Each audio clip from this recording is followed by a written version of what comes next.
Alright, ladies and gentlemen. Slowly improving the graphics, I hope.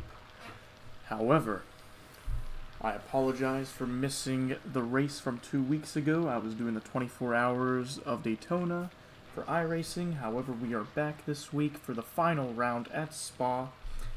ACC Assetto Corsa Competizione.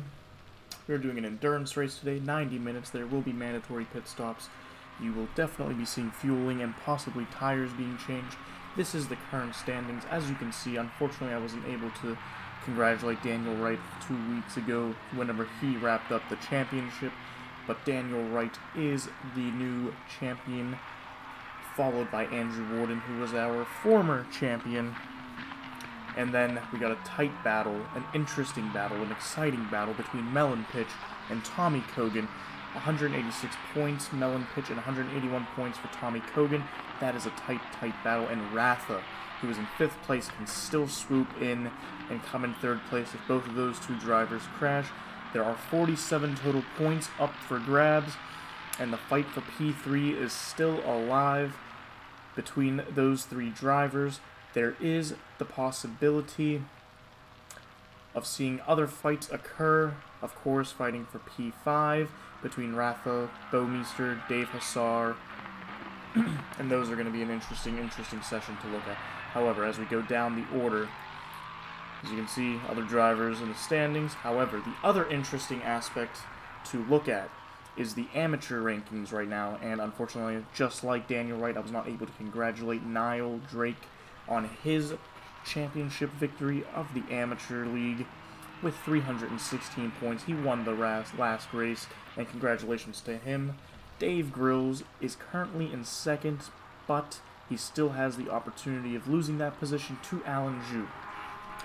47 points are still up for grabs, 45 points for winning the race, or winning your amateur section, plus another point for pole and another point for fastest lap. Alan Zhu definitely has an opportunity, including Trash Panda.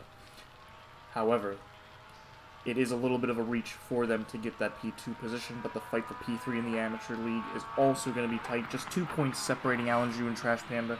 You could put paper between them and a fire would start.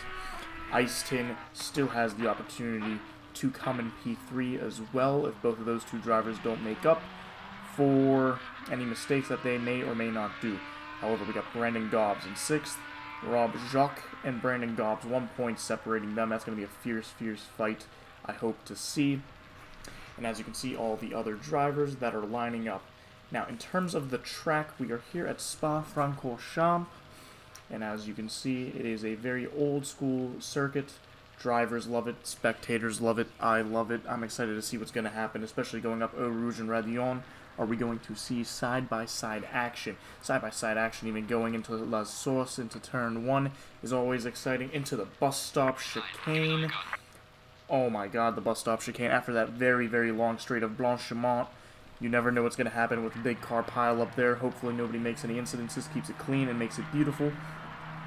Le Combe, right after the Kemmel Straight, is an unbelievably exciting corner for overtakes, and exciting to see what will happen down there. Hopefully nobody makes any accidents, but you never know what's going to happen as we throw the amateurs and the pros in the same race together. We will see what is going to happen. We got beautiful flowing curves through the Rivage, Pouhon, Le Fin, Stavelot. All of those corners are just beautiful flowing corners that make so much sense, make the track look beautiful. However, it looks like the drivers, let me double check,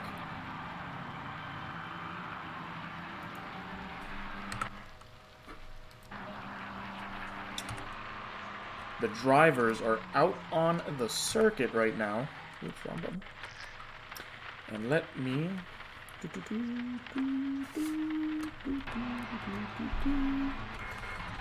find the first driver. Okay.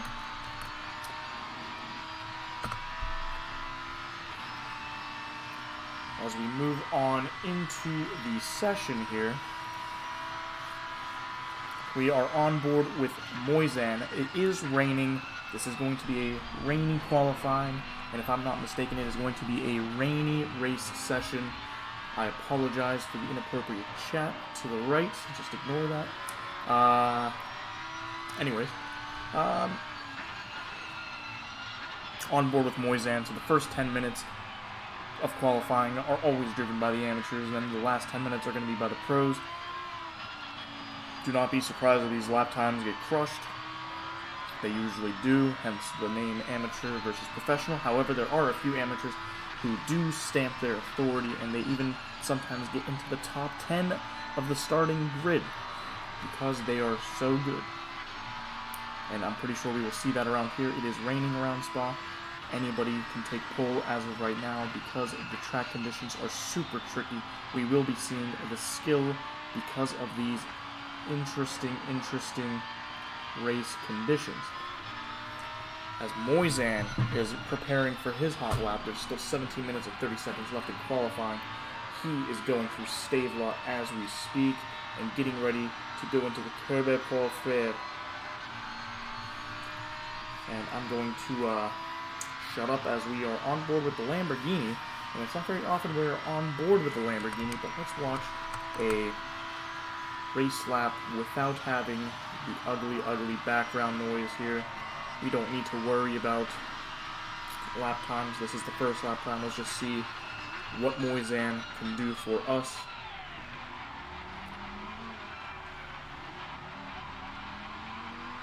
As we're on board and inside the cockpit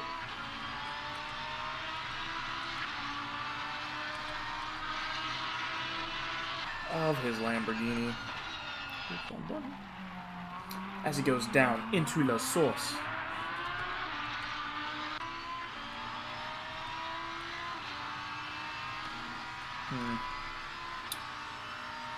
Let's go back to this screen.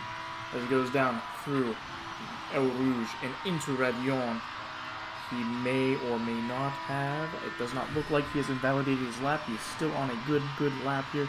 The rain is making it tricky. There's very little grip out on the track right now. But he is pushing on, trying to squeeze out as much lap time as he can. Every 10th counts, every 100th counts, and every 1,000th counts.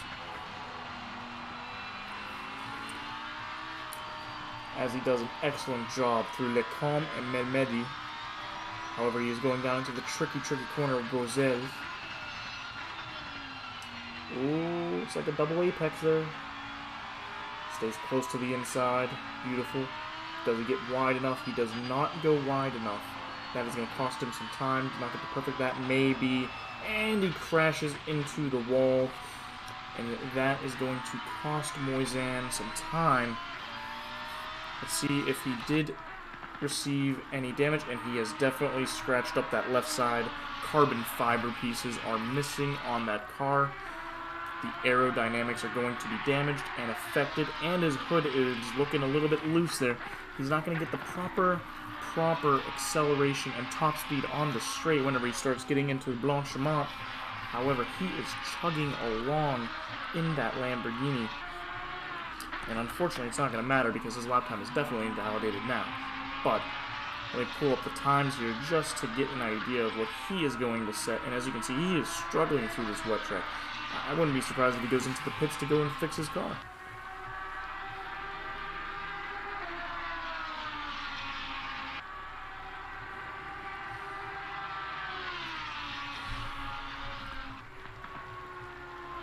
And he goes wide through Blanchiment. Let's see how he does bus stop in the meantime. And let's see if he goes back into the pits. And he does not go back into the pits. He is going for another lap. However, we have Jacques. Rob Jacques in the Nissan. We haven't been on board of the Nissan in never. Let's sit back, relax, and enjoy the show we are getting here. He is going to be setting a valid lap. And let us see where he is in the timetables. Obviously, number one. Crosses number one first. Or crosses the line first. However, 2 minutes and 32 seconds and 5/10 is the time to beat. And he has found a good bit of time through La Source.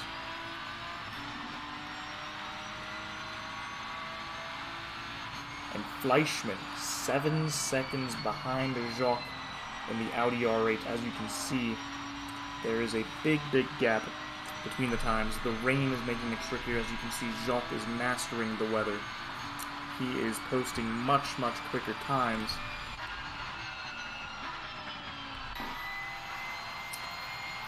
And we are on board with Blue Cow in the Porsche 911 GT3 RS, that beautiful 6-cylinder turbo engine.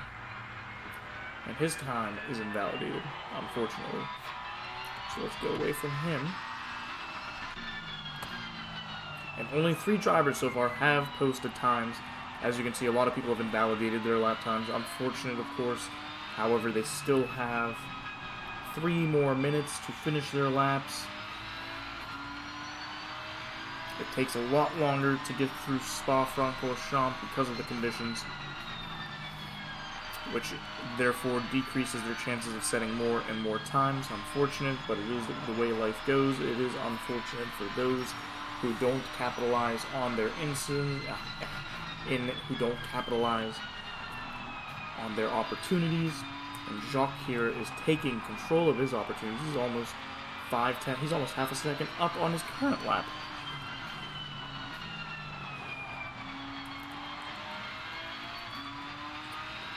He is over half a second on his current lap. He is gaining time. However, he had a bad entrance into Blanchimont. He has lost a lot of time. He's going to keep losing time because it is a long straight. You want to master. I cannot stress this enough to the drivers. You can mess up a corner, but if you don't get the exit out of one perfect, then it's going to be even worse. Because the easiest thing is to drive straight, and if you're losing time driving straight, then that is a big issue. However, he is still, and he had a horrible exit, and he's only going to get, oh man, there is time to be found by Jacques. However, Moisan is less than a second behind Jacques in terms of time, and Jacques is going to professionally crash into the wall. However, we are on board with Thornton now. He did not validate his lap last lap. However, this lap was perfectly fine. He's 1.2 seconds behind Jacques, who is now in the pit, so Jacques will not be qualifying any further ahead. However, this is for points. Remember, there's 1 point in qualifying, and it's up to the drivers to get that point. I mean, we're towards the end of the season now. This is actually the last race of the season. But we are now fighting for the final positions. And every point will count because other drivers will also try to secure as many points by moving up the positions. But as of right now, we have some drivers who are 1 point behind each other. And that 1 point could be the difference by jumping up 2 positions, potentially, with all the other points that you can gain throughout the race. Total 47 points are on the line. One of those points is pole position, and one of those points is fastest lap. Last thing you want to do is relinquish 2 easy points by getting the fastest lap and pole position. If you practice hard enough, you will have the pace to pressure your riders. And Thornton, 1.2 seconds behind. He is not going to improve. He is 1.3 seconds behind on his current time. Unfortunately, unless he finds some magical pace through the second half of this stint, or second half of this lap. However, I am prepared to be pleasantly surprised. However, Moisan is going to improve his time, give himself a slight cushion. It's not going to be enough to dethrone Jacques. Jacques looks like he will get that extra point as of right now, unless Niall Drake, our championship winner of the amateur series, has an answer to stamp his authority, his magisterial authority, his authorita, and says, look, I'm the champion, I'm going to get pole, and there's nothing you can do to stop me. Oh my god, Moisan gained a lot of time through those final corners through bus stop, but it's not going to be enough. He is still less than 4/10 behind Jacques. Jacques currently is in P1 for the amateur series. And Moisan is going to pull over to the side. As we go on board with our pro drivers here. And I want to see if anybody else is out. Dave Hassar is out. Andrew Warden is out. Ladies and gentlemen, Andrew Warden has just left the pits. He was our former champion.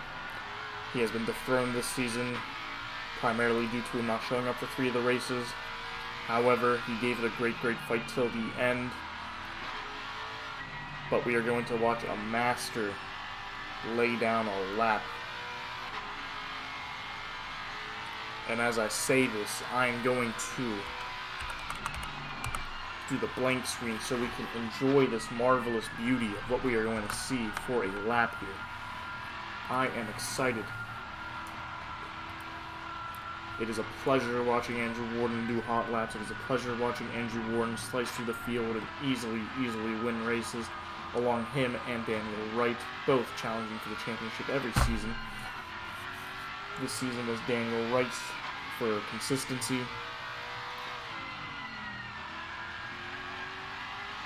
However, when it comes to pace, I will put my money on Andrew Warden almost every time. And we're going to watch what a hot lap looks like from the maestro himself. Andrew the Maestro Warden, preparing to enter bus stop. He's trying to avoid traffic, hence why he's slowing down right now. Has he decelerated enough?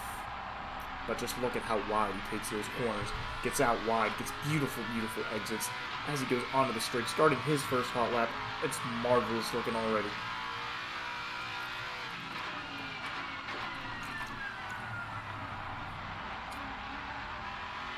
Beautifully taken through La Source. Touches and kisses the inside curb and goes all the way wide. Stays as close to the wall as you can. Takes the inside curb. Takes the other inside curb all the way through the outside curb. And goes down onto the straight. And his lap time is still valid. Sorry, gentlemen and ladies. Thought that lap time was invalidated for a second, but it looks like he was good. But the way he takes it into Le Combe, super wide, super deep, into the apex of every corner, touching every curb as he goes through. Extends the width of the track. As he goes through the Bruxelles corner, stays nice and tucked on the inside, tries to go out as far wide as he can. Inside, outside. Entering Pouhon.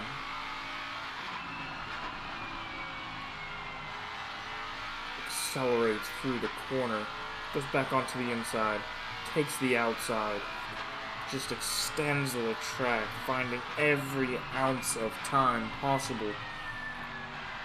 Tries to stay as close to the inside. Sets himself up pretty nicely into the left-hander.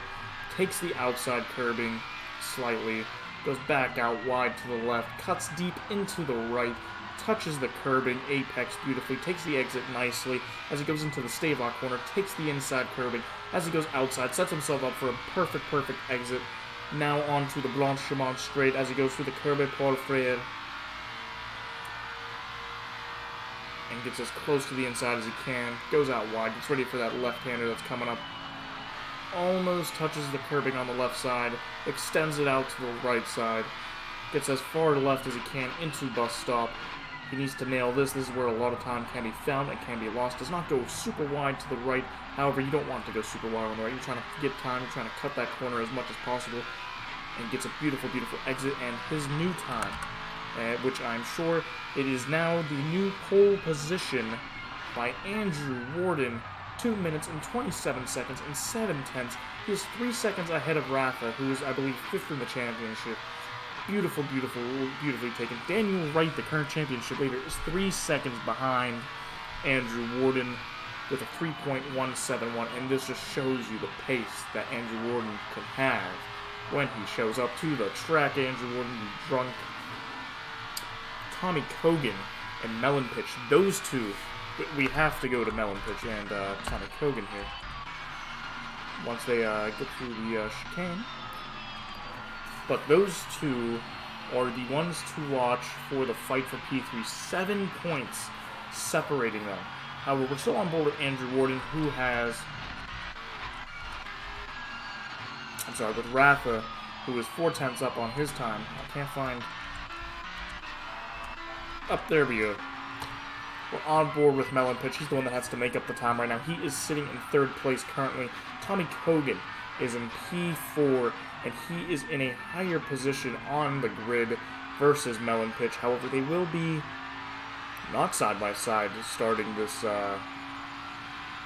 session, actually.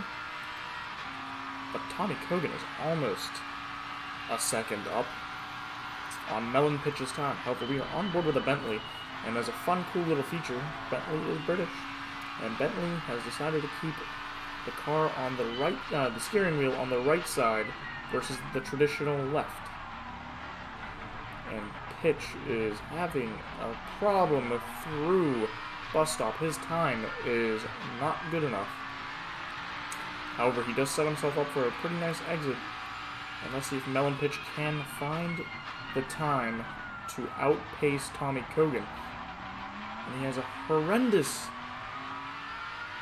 exit out of La Source. However, he did somehow manage to even his time out. He has gained 0 and lost 0 currently. And that is not an invalidation, which is surprising to me, but congratulations for him for finding the time.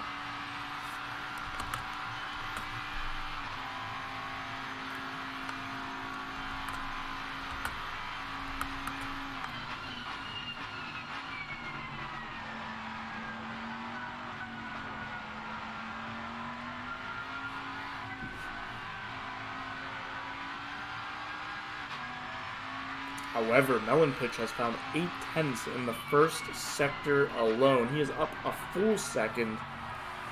However, Tommy Kogan is 2.2 seconds behind Andrew Warden's pole lap, and Melon Pitch is 2 seconds behind him. So he is going to need to find another second if he wants to compete against Tommy Kogan, and he is finding a ton of time. Melon Pitch is trying to find the time. He is squeezing as much as he can. He is almost to 2 seconds. Doesn't invalidate there. Beautifully done. Can he get wide enough? Does not go wide enough. It's going to cost him some time. And as you can see, his time is now dropping slowly. However, he is recovering. He pretty much needs 2 seconds. On the dot. Almost. About.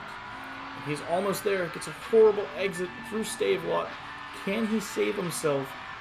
No, he cannot. He has lost so much time as he oversteered through the campus corner, and he's back to a second up a lap, but he ruined his chances of being 2 seconds up. He's still finding time. He's going to be in provisional 5th place. He might have enough time for another lap if he can do this, and we're going to stay on board if he can cross the line before the time ends, because he is the one fighting for P3 right now in the main event, in the professional event. He will be able to get another lap in.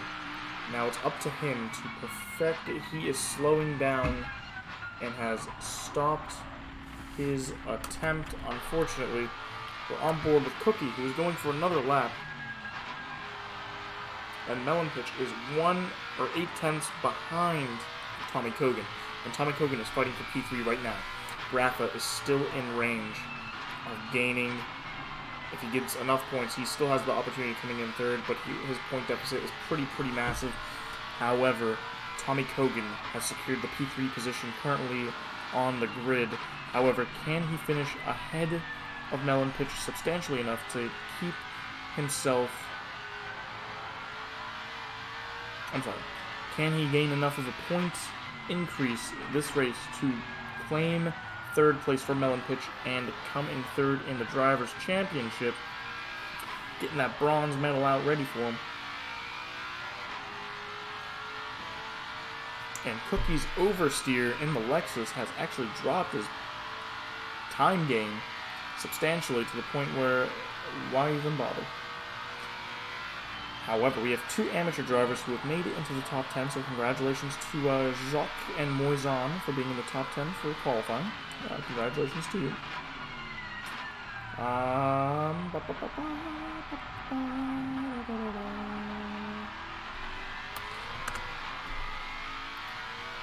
However, the race is getting ready to be started, and we are now on board.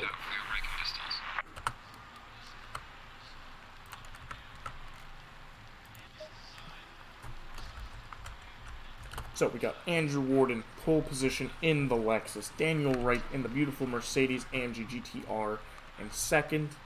Tommy Kogan fighting for P3 right now with him and Melon Pitch and Ratha for P3 is in third place currently in the Audi R8 LMS Evo. Ratha in the Mercedes AMG GTR in fourth.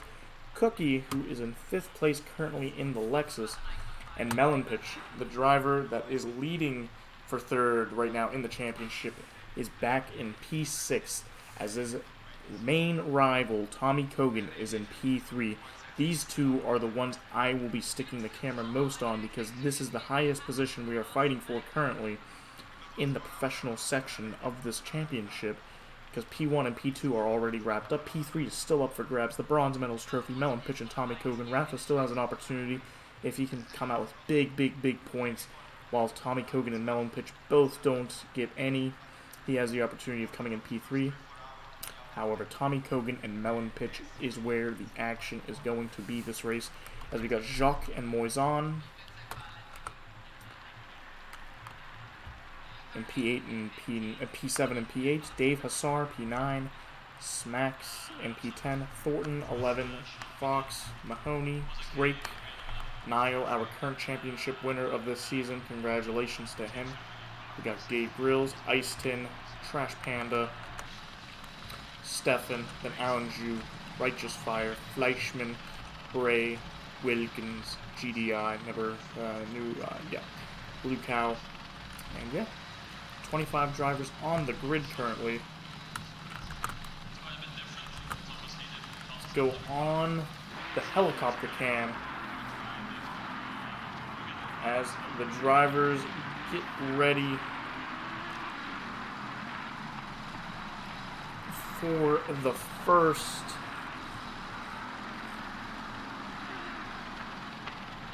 start of this race.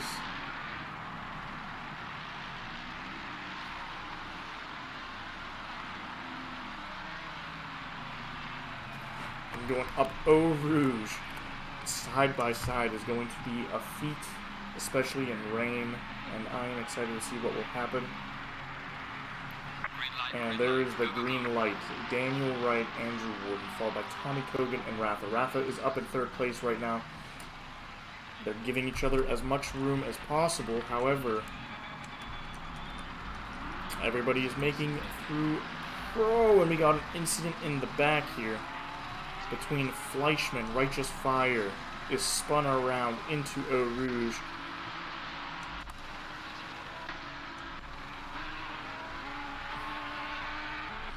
However, let's go back up to La Source.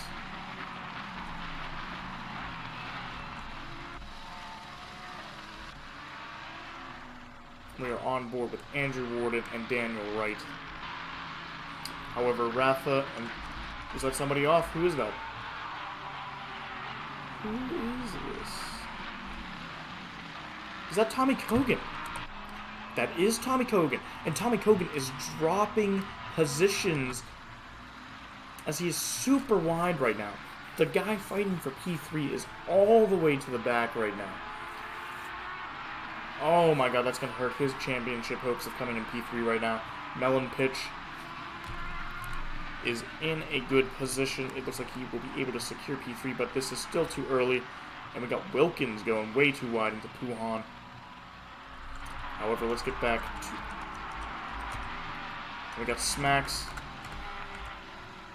going through as we got Mahoney, Kieran Fox, Thornton all fighting it out, shoving each other side by side.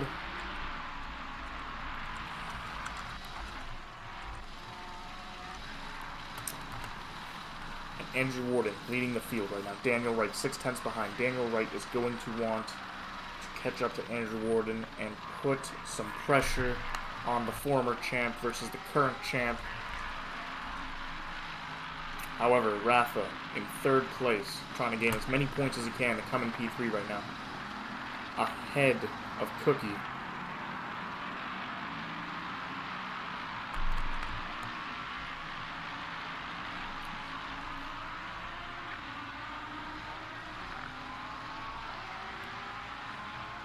So we got the fight for P10 right now between Deez Grills, Thornton, Hassar. I'm sorry, Deez Grills, Kieran Fox, Stefan, and Mahoney. We got another fight. Tommy Kogan is going to try and come up and get as many positions as we possibly can. As we got a driver going straight into the grass. Thank God he does not hit a barrier. Keeps it alive, is able to continue. Or maybe he did hit a barrier. However, we're going to watch Tommy Kogan. He's going to easily catch up to Mahoney. They're fighting positions up there. He's going to catch on the back of him. Can he gain enough spots to eventually catch up to Melon Pitch and pass him and try to gain as many points as he can for that P3 finish? Let's get it from his point of view. As we can see, Tommy Kogan's time differential is 1.46, 1.5 seconds behind Stefan.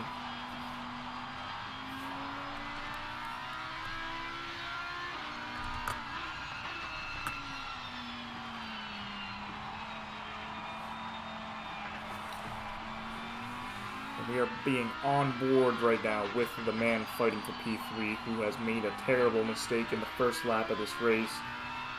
Can he make a comeback drive for the record books?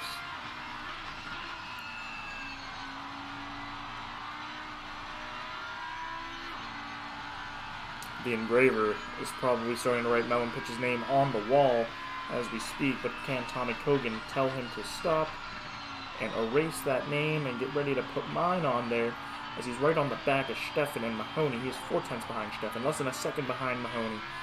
Those two are fighting for position ahead.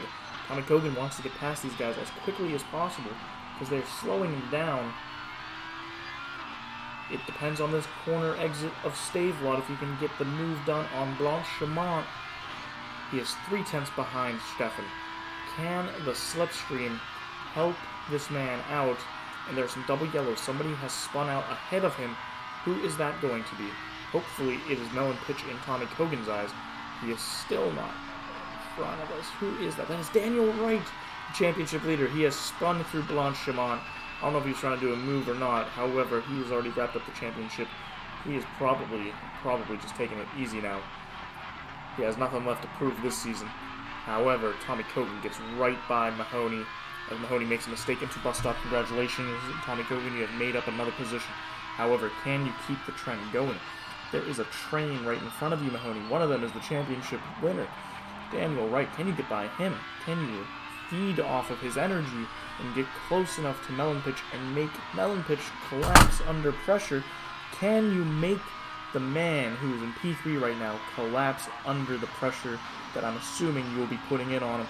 You are a second faster than him in qualifying. It's the same conditions now. It's a rainy circuit. Anything can happen. As he goes for the position and gets past Stefan. Stefan looks to the inside, stays and goes back to the outside. However, oh, and Daniel Wright is spun. He has spun, and this race is horribly gone wrong for him. However, he is still the championship winner of the season. He could literally disqualify himself right now, and he will still be the championship leader.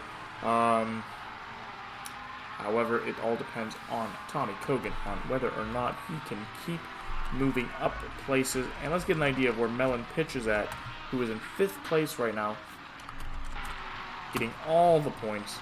And we got Cookie and Ratha. The fight for P2, however, is getting heated. I'm actually kind of excited to see this one as well. Ratha, one of the gentlemen, trying to get P3 himself, who is behind on a massive deficit, but he is in P2 thanks to Daniel Wright's mistake, so he's going to be gaining a lot of points. However, Melon Pitch is still in 5th place, and that should still give him the cushion.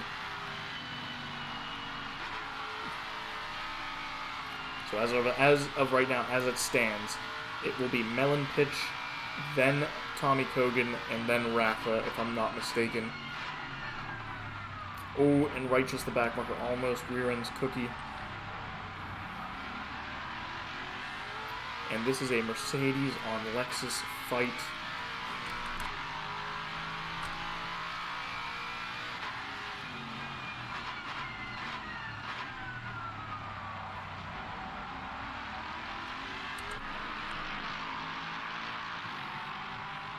And as you can see, they have custom livery skins on their cars. As you can see, Cookie is a big lover of Nintendo, as he has it stamped all across the side of his car.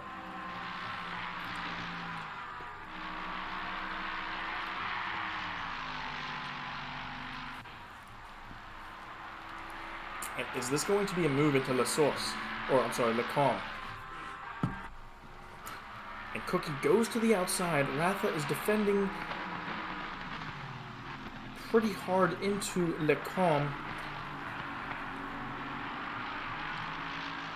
as they go through Malmedy and down into the Bruxelles corner.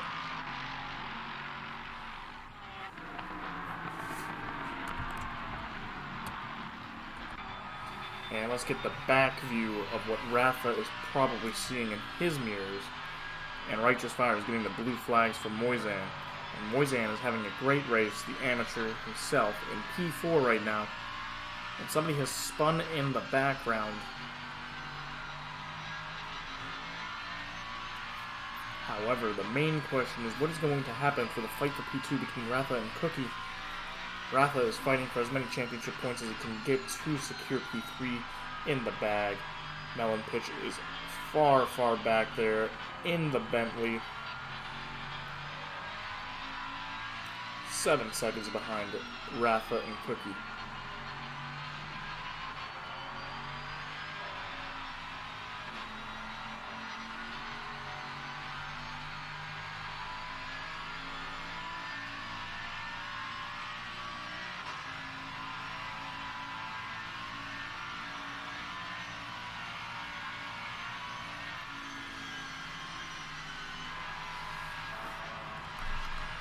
Oh, and Cookie may go side by side into bus stop.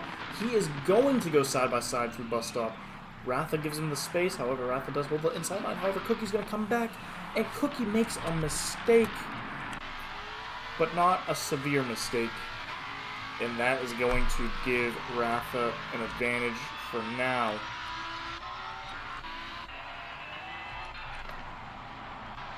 As we got cars going side by side through bus stop. And Thornton and Kieran Fox do a good job on not crashing into each other through that tight. Oh! And they crashed! Thornton, oh my god, and that's a Stefan, oh my god. And Mahoney and Fox all get taken out. Tommy Kogan is going to say thank you and get past all those drivers because of their incidences. And I have no idea what exactly happened there. We were on board. And all of a sudden we saw the car go completely to the right. Looks like Stefan has broken his car too severely. It doesn't look like he can turn the vehicle properly. Oh, we got Fleischmann crashing towards the pit exit there. An unforced error. And we got Mahoney lawnmowering the grass. And as you can see, his car is... His steering column is completely destroyed. See if Fleischmann's steering wheel is destroyed as well on top of that. And that is an unfortunate turn of events. They crashed on a straight, which is unfortunate. But, I mean, if you crash on a straight, you crash on a straight. I mean, there's no forgiveness. However, we got a massive train happening here from P17 all the way to, like, P12, I want to say. I see Kieran Fox up at the front of that train, so P13 actually. And Daniel Wright, the championship lead winner, is in P16 right now after making horrendous mistakes in the first few laps. It looks like he is struggling to get grip around here, and it is the Mercedes AMG GTR. It does understeer pretty heavily, especially in fast corners and in these rainy conditions. There's a lack of grip, and you can clearly see his car is having a lack of grip. And there is an incident on Blanchemont. I don't know who that is, but we will worry about that in a later moment here. However, let's go on board with the championship leader. Winner. I'm sure he is going to come up with some beautiful, beautiful overtakes, as he's on the back of Tim Wilkins, who is in the same machinery as Daniel Wright. But Daniel Wright does have the pace.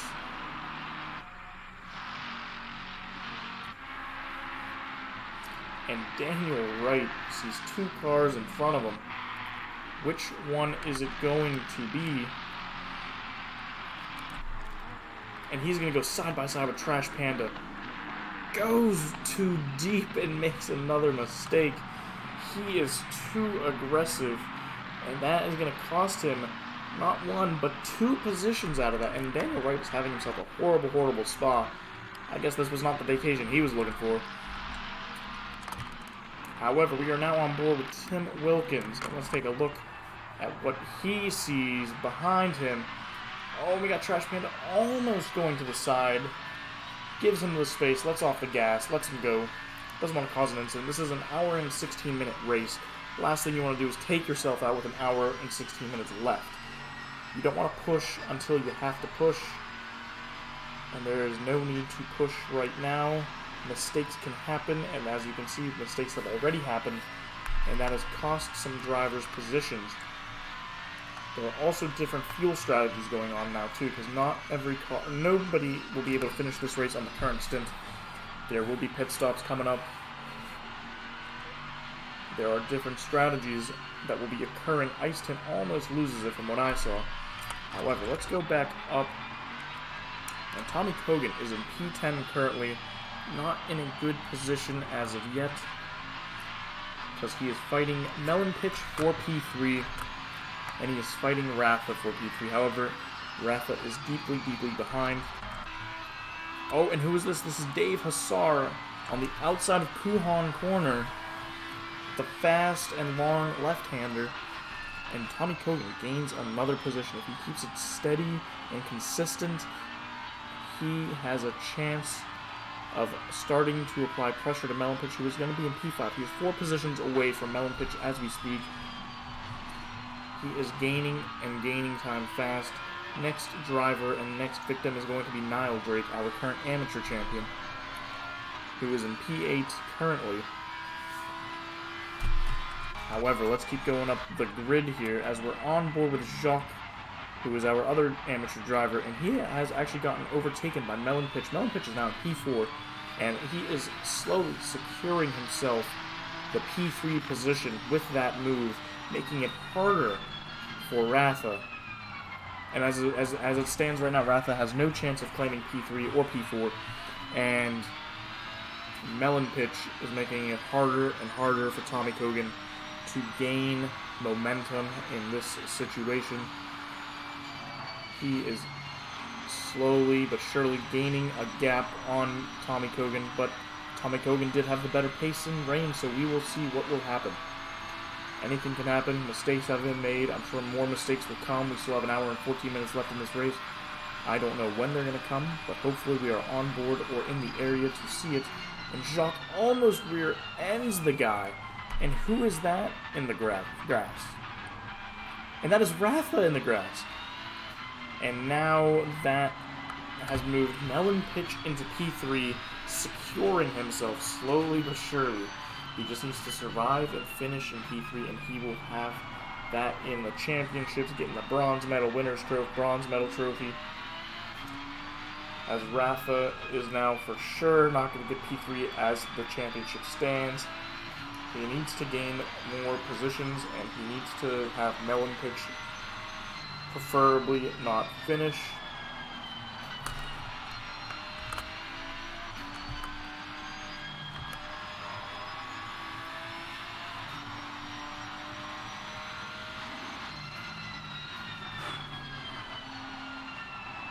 However, as you can see, even the fastest can make mistakes. Consistency is key in these endurance races. Trust me, I know. I did a 24-hour race in iRacing, and I kid you not, consistency is key. And as Melon Pitch makes a mistake, as I'm talking about consistency, as he goes into campus pretty wide and loses the position back to Rafa, and Rafa is now in P3. And he loses another position to Jacques, and Melon Pitch is back where he came from. And Cookie takes the position away from Melon Pitch as well. Melon Pitch is now down to 7th or 6th place. However, that's not what I wanted to see. However, Cookie now overtakes Jacques as well, and Cookie is back on the rear of Rafa. These two were fighting heavily earlier, and it looks like both of them made mistakes, and now they both are back in the same position as they were before, P3 and P4. And Moisan has now taken P2. And if the amateur is consistent, he can keep P2. That is not an issue.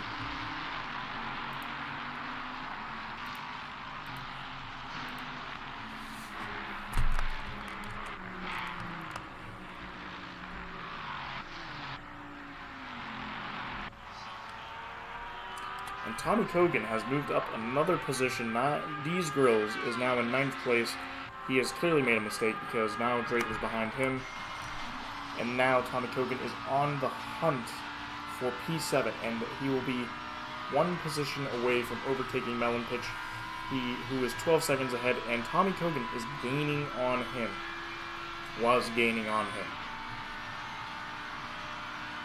Still, an hour and 11 minutes left. Tommy Kogan is trying to close that gap. He has gained more positions as he goes through Lecom and Melmedy.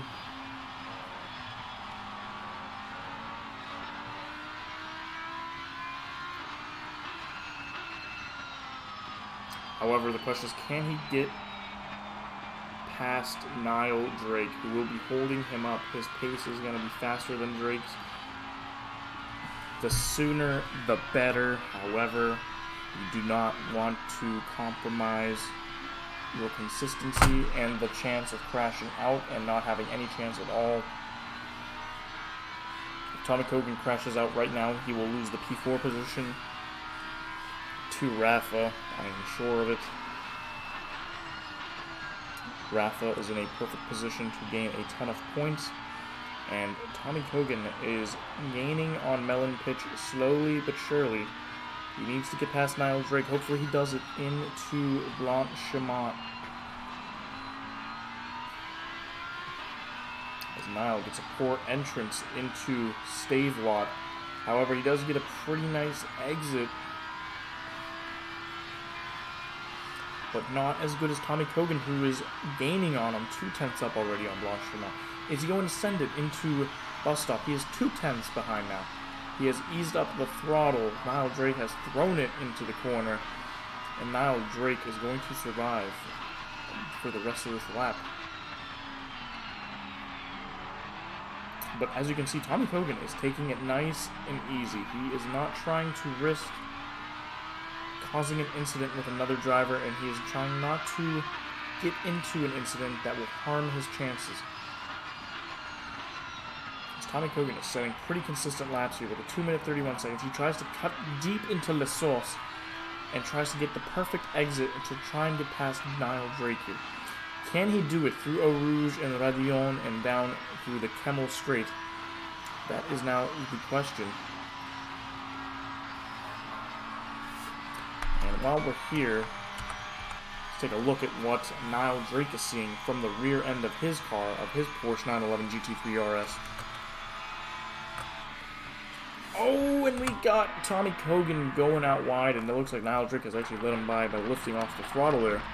I guess he was close enough for him to pass, and now he is 7 seconds behind Melon Pitch. I am excited to see him close that gap. However, we have Rafa, who has actually gotten overtaken by Cookie and Jacques.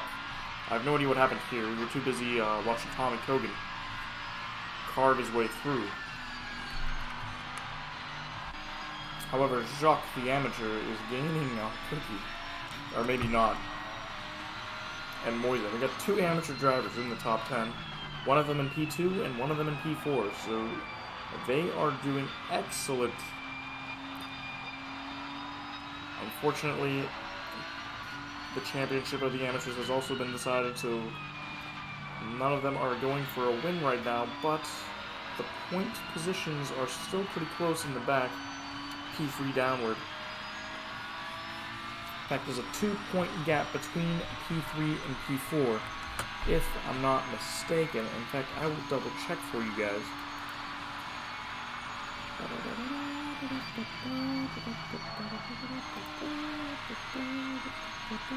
Yes, Alan Zhu and Trash Panda are 2 points ahead Ice Tin.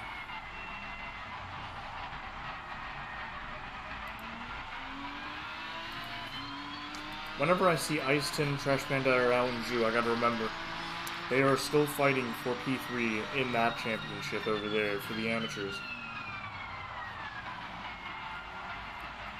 However, as you can see, Jacques and Moisan definitely have the pace to keep up with the best of them.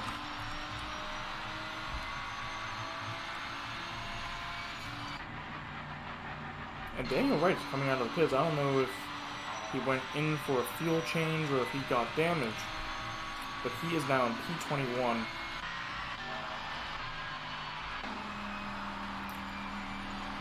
And Tommy Kogan has slipped and fell because Niall Drake is now ahead of him again. And he has lost time to Melon Pitch as well. He was 7 seconds behind. Now he's 8.4 seconds behind and behind Niall Drake. So the pressure is getting to Tommy Kogan. He needs to keep it consistent.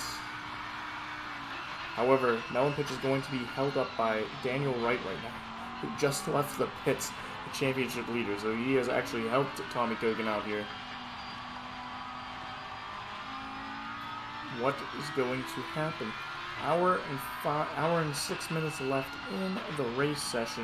And Tommy Kogan has to re-overtake Niall Drake once again. And as you can see, he's 8 seconds behind his delta. He has clearly made mistakes.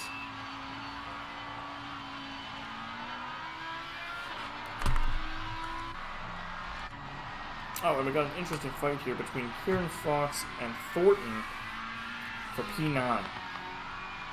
And I know Kieran Fox is a fast driver. And this is the Ferrari versus McLaren battle that we've all been waiting for back in the 1970s. Who will come out victorious of this race? Oh, and Kieran Fox gets super close to him. He is a 10th behind Thornton. Is he going to send it down the inside? Thinks about it. Does not brake late enough. And they are going at it with each other right now as I speak. Through the Le Fan and Campus, and they are about to enter Campus Corner. And Thornton goes wide. Doesn't get the best entrance into Stavelot. However, it's all about the exit here because of Blanchimont. And Kieran Fox, is he going to get the drive?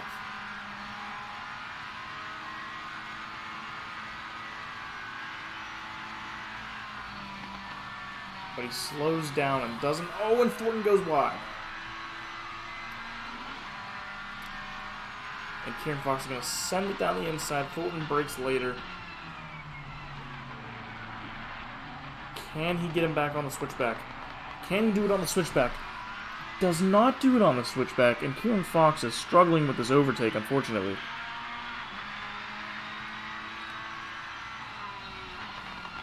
And it does not look like it's going to happen right now. Unless mistakes are being made, mistakes are not being made heavily enough. We got Trash Panda getting overtaken by GDI. And D's Grills is right behind those two. And this is a four-way battle between Team Wilkins, GDI, Panda, and Grills, all amateurs, fighting for P11, 12, 13, and 14 here. And this is an exciting one to watch. Trash Panda is one of the amateurs fighting for P3 right now in the championship of the amateurs between him and Ice Tin, who is up the road. But Ice Tin is 20 points behind, and they can get a total of 45 points. So he's trying to gain as many positions as he can. Hope the Trash Panda does not make it.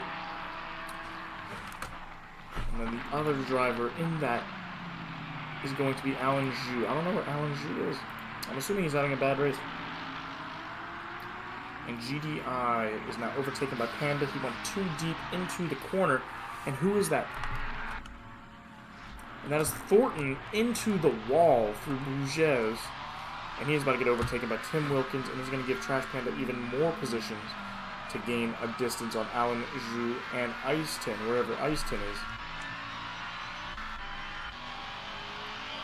However, Tommy Kogan is 3 seconds behind Melon Pitch, and this is the fight we want to watch.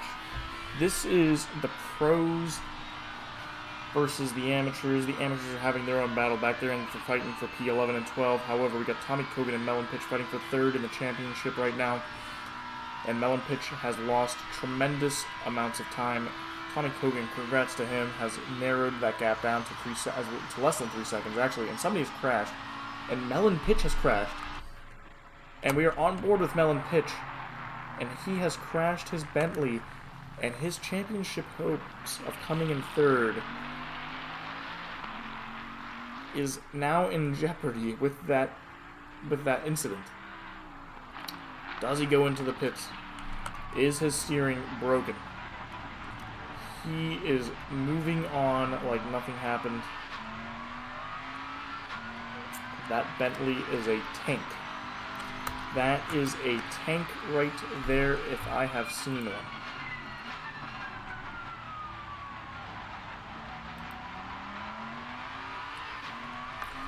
And now that has allowed Kieran Fox to close the gap to 7 seconds. Can Kieran Fox make any progress? And Easton's down in P21, so that's not looking good for him in the P3 fight for the amateurs.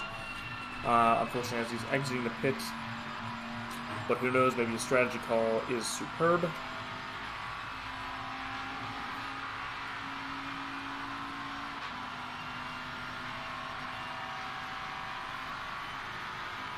And somebody else has crashed, and it looks like that's Mahoney who has crashed.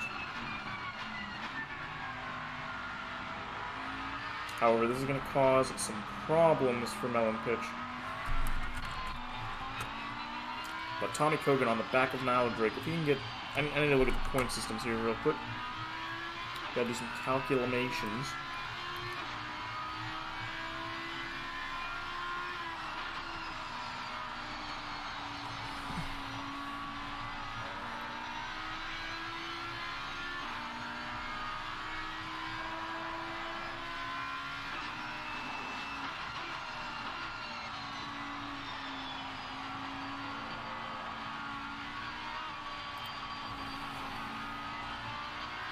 Seventh and eighth, correct? Yes. 18, 16. So as it stands right now, Tommy Kogan would still be behind Melon Pitch by a, what would that gap be? 2-point gap. So he would still be behind him 3 points behind Melon Pitch currently. He is 3 points behind Melon Pitch who is in third place in the championships right now. Tommy Kogan needs to make another move. He needs 5 points in the championship. He is not there yet. He needs to catch up with Rafa if he wants a chance. If he wants to win third place from him right now.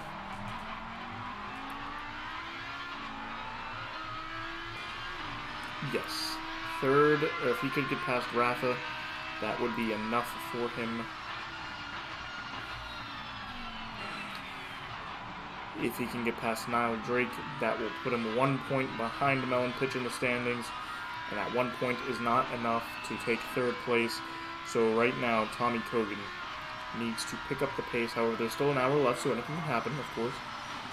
But the main question is he gaining on Rafa?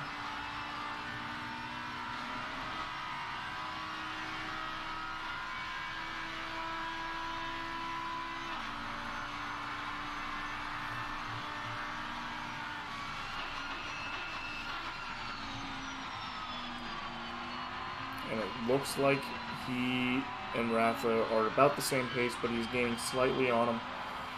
And that is going to be the main championship decider, is the overtake on Rafa, who is also fighting for P3, but Melon Pitch and Tommy Kogan are both on his ass.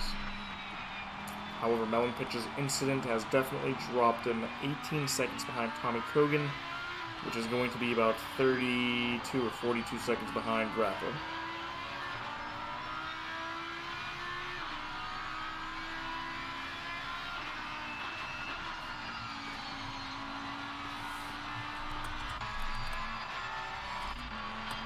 However, in the meantime, the fight for P4 is a 1.5 second gap. And P3 is 2.8 seconds ahead of Rafa.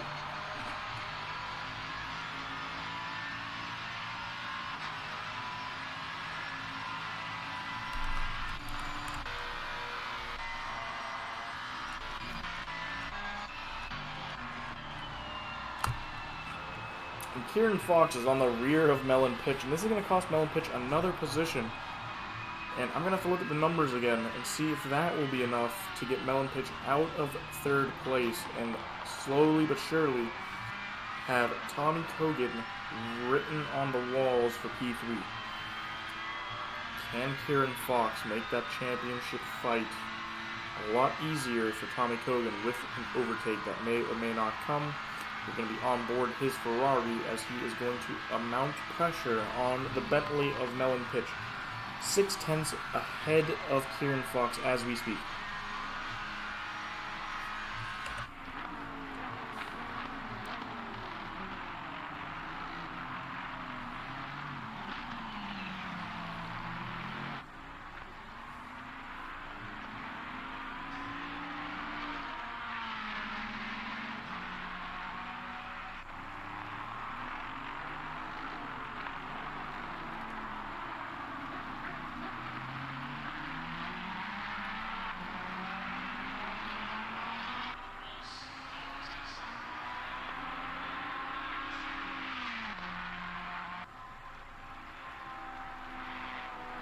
And Melon Pitch is behind Kieran Fox.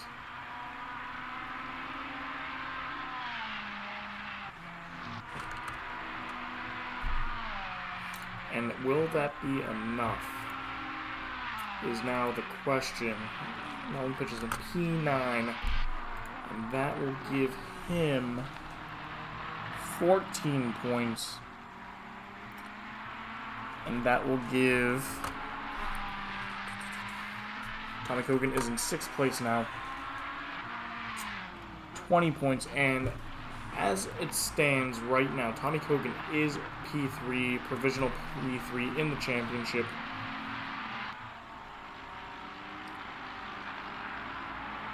By 1 point. Tommy Kogan is now ahead of Melon Pitch by 1 point. Can Melon Pitch regain that position? I don't know if he wants to risk it. I don't know if he has damage on his car, but it doesn't look like it when I last looked. However, you never know. Oh, and Ice Tin hits the wall. He makes a mistake. What corner is this? Is this Puhan? It is Puhan. And Ice Tin has damaged his car once again. And he's going to suffer down the straight now as we speak. However, Wilkins on grills. Amateurs are fighting each other out right now, and Dave Grills in the Porsche 911 GT3 RS is going to be defending P10 versus Tim Wilkins. And they are gaining on Melon Pitch, and it's almost like Melon Pitch's race is over.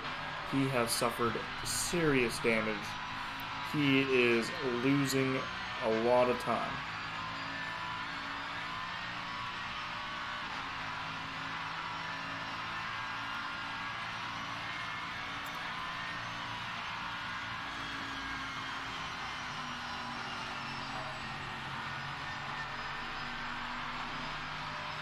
And that has allowed these grills to gain some time. Blue Cow is in the pits. I'm assuming it's a regular pit stop. Probably short fueled, and now he's going to go for the long stint.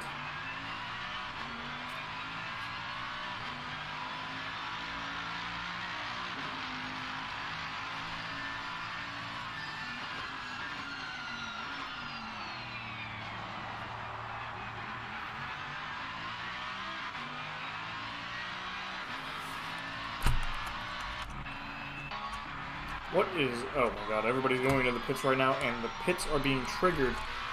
And Andrew Warden, our race leader. Oh my god, I don't know what I just saw. Appalling, and GDI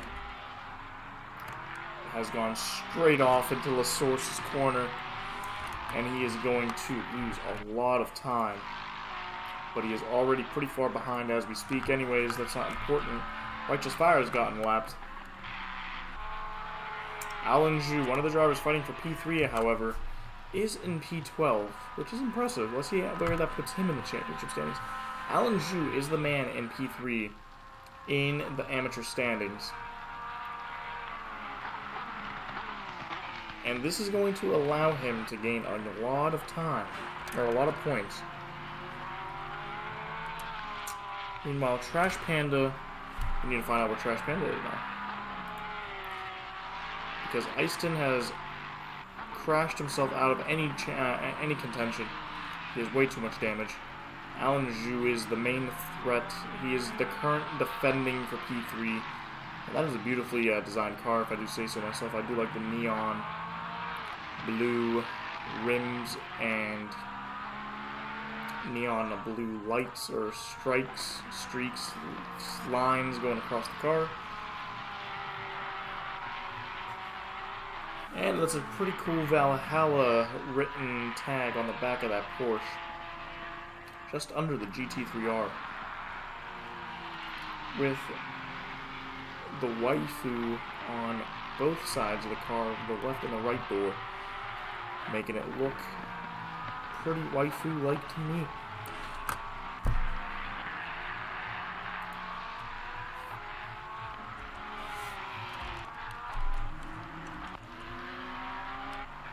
However, the fight for P2 between Cookie and Jacques is a 1.3 second gap. That is always going to be an interesting one to see. And it looks like somebody has picked up a stop-and-go penalty for 30 seconds.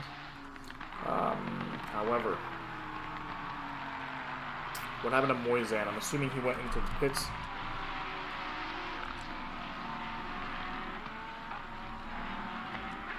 Moisan is in 5th place. He may have made a mistake.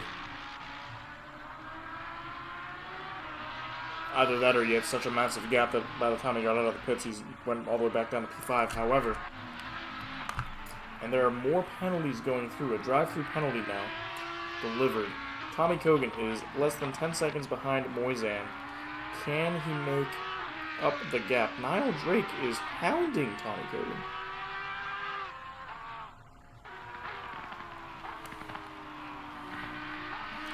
Our amateur championship winner, Niall Drake, is now hounding Tommy Kogan for P6.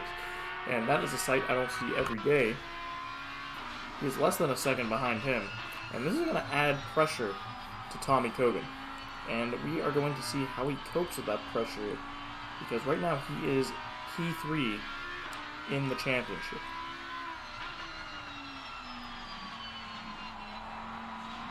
Oh, and his car is looking a bit stiff through certain corners.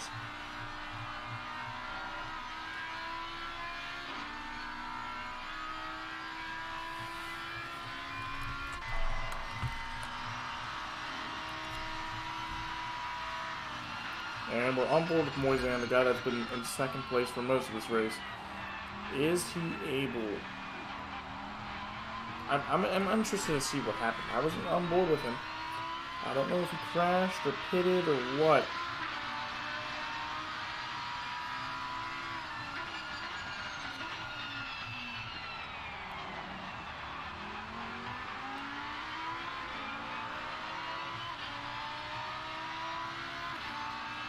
But Moisan is having an excellent race nonetheless. The amateur in P4.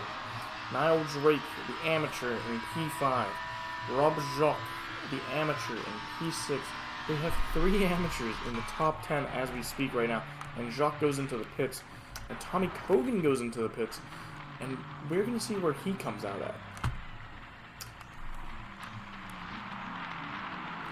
And does Melon pitch into the pits? No, he's not. Melon pitch has stayed out for another lap. As we got Kieran Fox going into the pits. Tim Wilkins now in P9. Moving up as drivers are in the pits. Andrew Warden is on a roll. P9 right in front of him as he's about to lap P9. Andrew Warden is dominating this race. He's either really, really drunk or he's really, really sober. One or the other.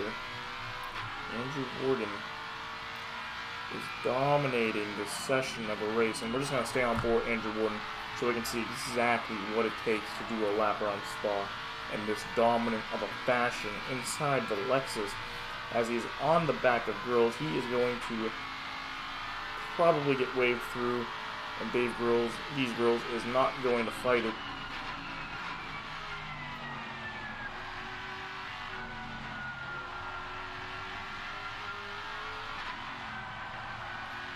But we're going to stay on board Andrew Warden to see what a proper lap looks like. His best lap was a 2 minute 27 seconds, which is what he was setting in qualifying right now, so he's just getting better with time. He ages like fine wine, and he is kicking everybody's ass on time. And he's doing it all while driving in a straight line. And these wraps are mine, even though they wouldn't even sell for a dime. Oh god, okay, there we go. That was my fun lyricism for the day.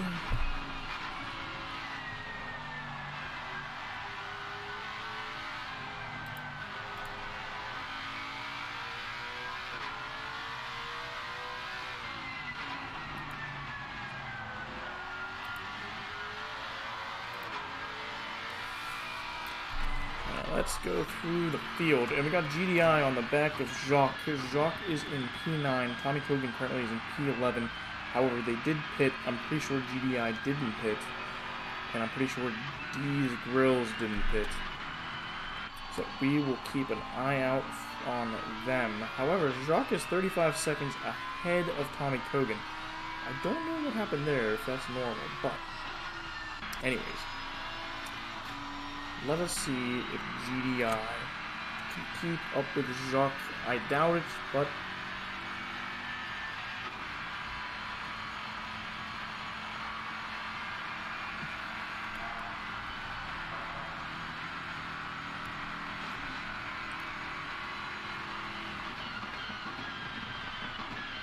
and D's Grill is now in the pits. Tim Wilkins is now in the pits.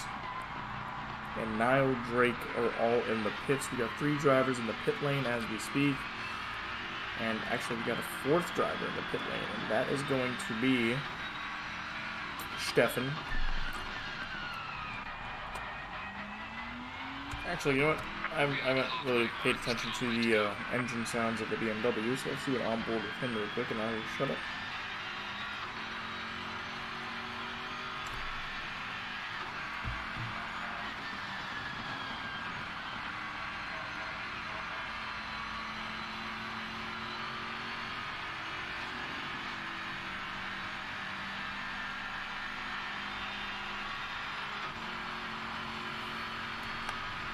And as we move on, Mellon pitches in P5. He has not pitted yet. However, I wonder what the extent to the damage of his car is. And Andrew Warden is about to lap the P5 car. And Andrew Warden is going to slaughter drivers. He is slaughtering another one as we speak. And as you can see, is now overtaken 5th position and has lapped P5 with a little bit over halfway of the race left, or a little bit less than half of the race left. Can he overtake the entire field? That is now the question. He is on a Sunday stroll. He's probably taking out his anger that he didn't win the championship by just dominating everybody and letting everybody know that he should have won. I am the champion. He is Drago. I am undefeatable. If I show up, I win. I want you to all know that just because I didn't show up for 3 races, I am the true champion. And Andrew Warden is on a dominant race. He is into the pits for his first pit stop. And Mellon Pitch is staying out. And I don't know if we can see his fuel.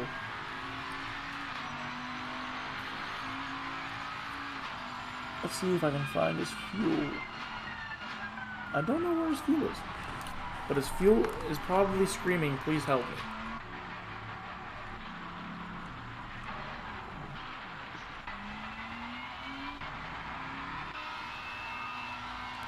And Tommy Cogan is, I don't know what was up with his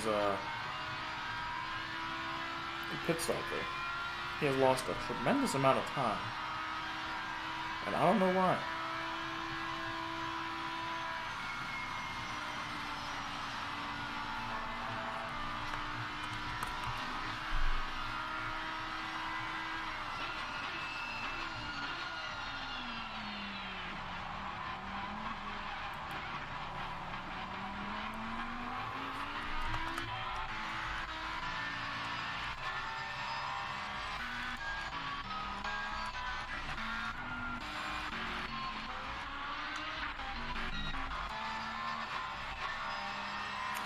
These Girls has a stop-go penalty of 30 seconds.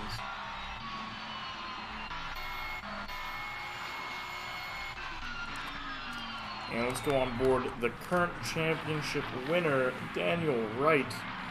And let's watch him do some work as he's going to hunt down Kieran Fox, who is a little bit far away right now.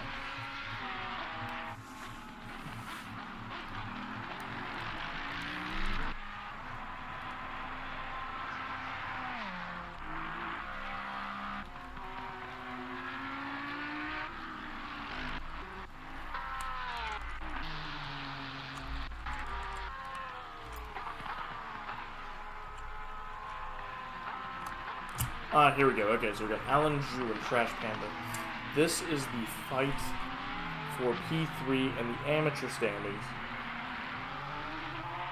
And Alan Zhu is currently holding P3, and he's ahead of Trash Panda, who is in P4 by 2 points.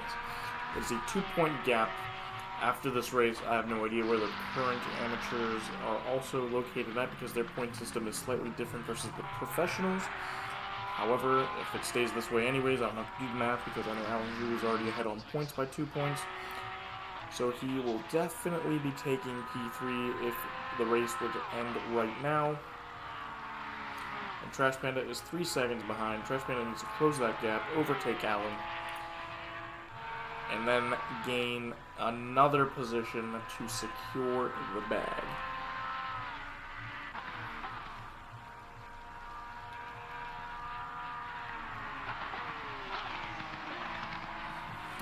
And let's just go to Trash Panda so we can take a look at his car in the meantime.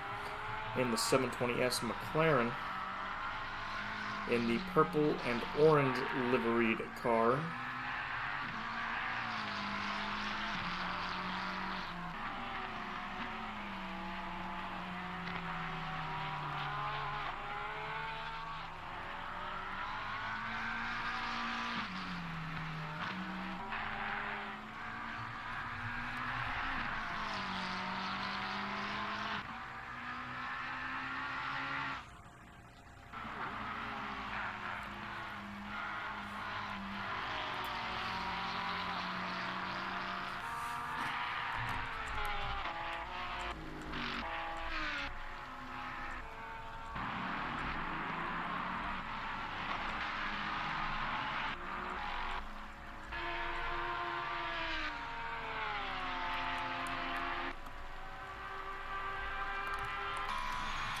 You know what, I hope now Drake doesn't move on. I mean, I'm rooting for Tommy Cogan, because why not?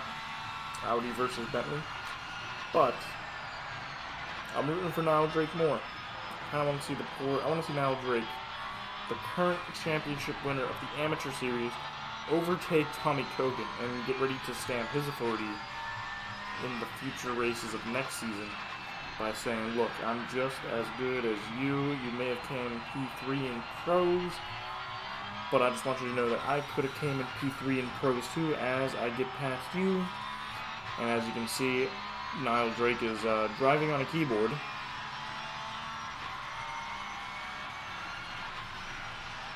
Because of those twitchy movements. No, I'm kidding. He's probably playing on a controller. Or maybe a steering wheel. Probably a controller.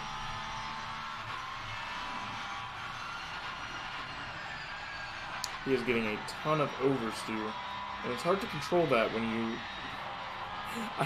I don't want to be rude and say he's driving on a controller and then later to find out that he's driving on a steering wheel, but it's gonna, just for the sake of argument, it's a little hard to feel that oversteer on a controller because you're not having the full grip on the steering wheel and feeling the slide through the pedals as well. But he is keeping up with Tommy Cogan. He's now 5/10 behind. And this man is on a charge. He is setting 231.8's last lap. That was his best lap of the race so far. Niall Drake is improving in this race like a bottle of wine that was stuck on the Titanic and it's just aged another 50 or 100 years, whenever the Titanic crashed. This thing, he is just getting better and better over time. His lap time, he just did another personal best on that last lap, and he is gaining even more time this lap. He just did a 2:31.6. He is 4 seconds off the pace of Andrew Warden, which is impressive, because Andrew Warden kicks ass.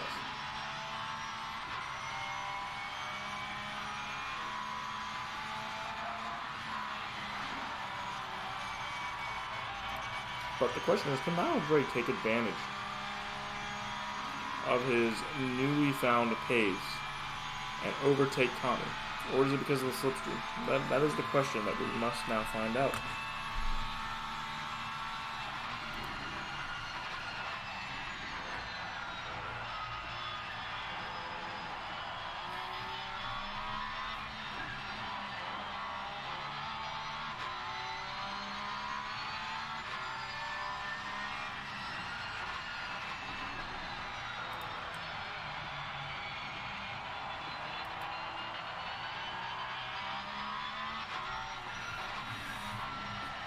But in the meantime, let's take a look around, see what we got here. Daniel Wright is harassing Kieran Fox, as the current championship winner is going to overtake him fairly easily through the inside line as they go through the Bourget's corner.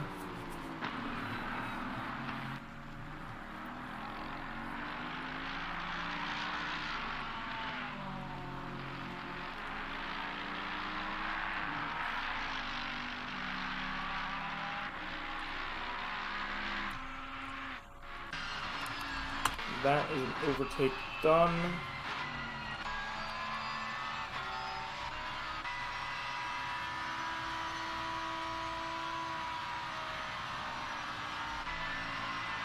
Rafa has lost a lot of time to Tommy Kogan. What once I think was a 30-second gap is now a 10-second gap to Tommy. And Tommy is looking like he is going to be on pace on catching up to Moisan and Rafa.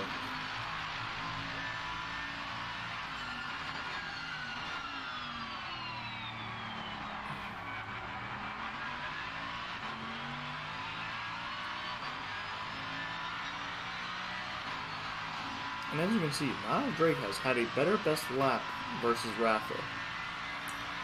So I'm pretty sure Niall Drake is going to get that extra point. However, let's look at the other drivers. Nope. GDI and Jacques both have better laps. Melon Pitch is still in P2. Which I now have to ask the question if he pitted or not. I guess the Bentley just has that good fuel management. Either that or he is a god at fuel management, and Melon Pitch is just showing everybody that, hey look, I'm fast and I don't waste fuel.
Okay, here we go. Righteous Fire.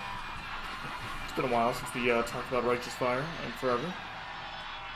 Is on the back of Blue Cow, and it looks like he's going to get an easy overtake. That was a little bit of depressing, but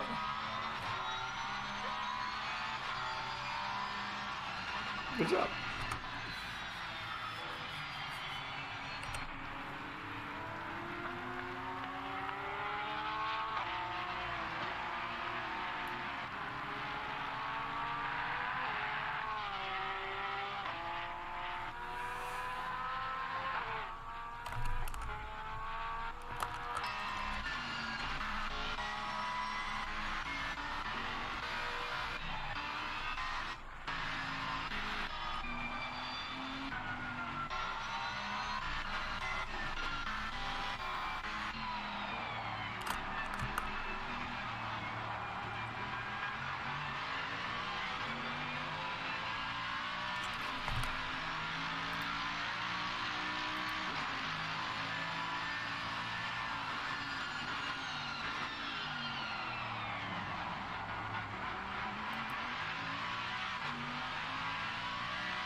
as we are now on board with Daniel Wright, the championship winner. Dropped all the way to the 28P, what was it, position 21 in like the first few laps. He's moved all the way back up to P10. Andrew Warden, who was in P2 in the championships, and it doesn't matter right now because Daniel Wright already wrapped it up last race. 16 seconds behind him. However, P9 for Daniel Wright is 23 seconds ahead, and Daniel Wright is gaining on Cookie. It looks like he is braver on the brakes through Le Calm. And he is closing in on Fleischmann, who is surprisingly disappointing this race. He's usually up in the top races, or top positions. And he's getting the blue flags that are being brought out because of Daniel Wright, and he's going to adhere to them.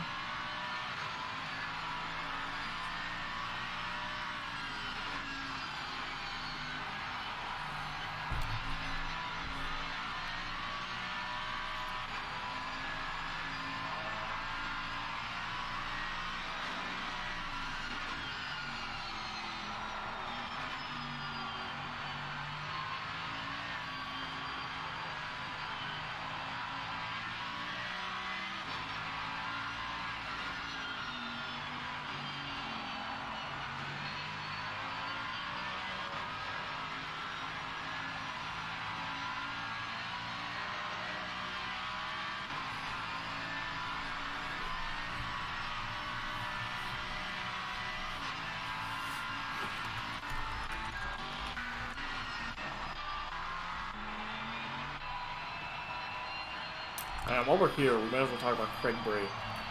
He has disappointed me this race. Craig Bray is usually in the top 10, and now he's on top of grass.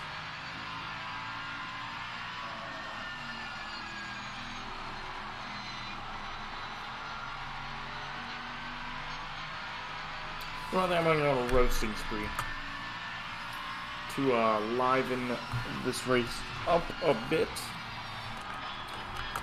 So as I said, we are on board with Craig Bray, who's usually in the top 10, but he is now on top of drifting.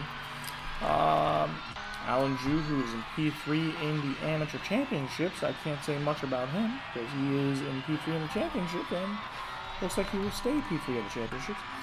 Melon Pitch, who is unbelievably not pitted yet, unless he pitted super early on, is in P2, astoundingly.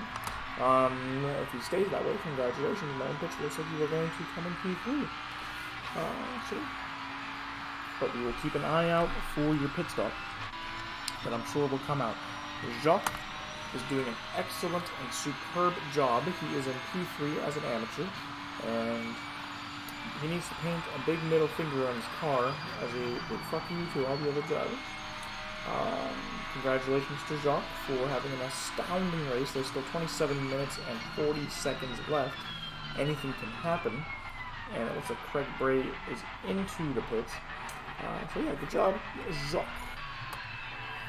These Grills is not having a hot race. There were 25 drivers at the start, 23 drivers are left, and he's in 21st. Probably caused by incidences or whatever. Did not see. However, these Grills, hopefully you can improve. GDI is the first time I'm saying that name. I'm going to assume it is Lewis, the guy from Germany, and he's having an excellent race himself in the BMW. So good job to him. In the amateur section, however, he is in P4. Along with Jacques, they are both having an impressive race for amateurs. In fact, he is setting 2-minute 29-second laps, so GDI is doing a good job. Rafa is having a superb race himself. However, he is super far behind in the championship points to come in P3, but he is still technically in contention until 26 minutes and 30 seconds is up. Because Melon Pitch is in P2 and Tommy Kogan is in P7 right now. So Rafa is currently in P5 in the championship standings. However, depending on if Tommy Kogan and Melon Pitch both have a flat tire and completely crash the cars, Rafa is going to be potentially your top 3, or yeah, potentially top 3. depending on his finishing position. He'll definitely gain a position if Melon Pitch drops out. And it looks like he is gaining on GDI.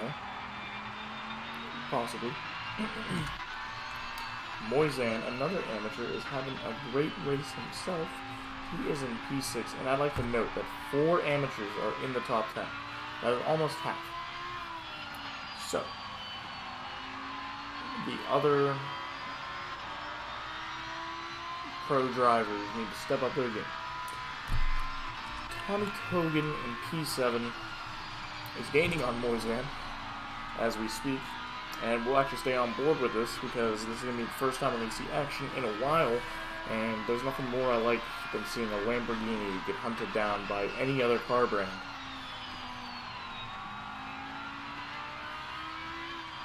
And it's also a great way to see Tommy Kogan pad up his championship points if Melon Pitch decides to pit, because Tommy Kogan is going to need as many gains as he can get.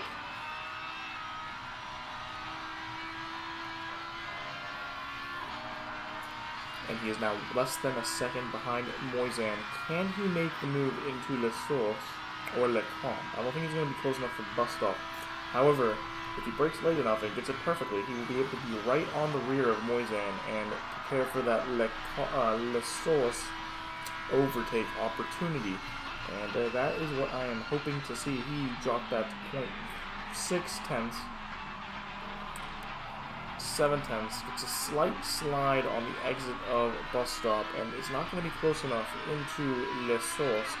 However, can he set himself up for Le Combe? And he is sliding all over the track. He is not having grip for whatever reason. He is 9 tenths behind. It looks like Moisan almost hits the wall to the right. That has cost him a ton of time, actually. And Tommy Kogan is gaining on him. 3 tenths back. 2 tenths back. Goes on to the inside. Moisan is going to hold the outside. Can Kogan outbrake Moisan? And he will outbrake. Does he outbrake himself? Moisan fighting. Tries to do a switchback. Tries to do a double switchback. Cannot get the switchback done. Tommy Kogan does get the position. He has moved up to P6. Rafa is 12 seconds ahead, and he is annihilating that gap. Can Tommy Kogan get into 5th place and tell Rafa you will not be 3rd place today? Good sir, you are going to have to stick with P5. We are going to find out in a second. However, what is this behind us?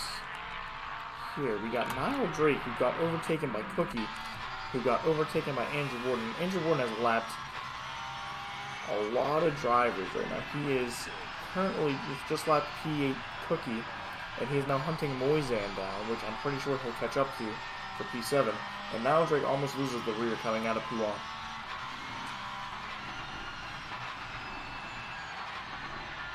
As they go through Le Fan,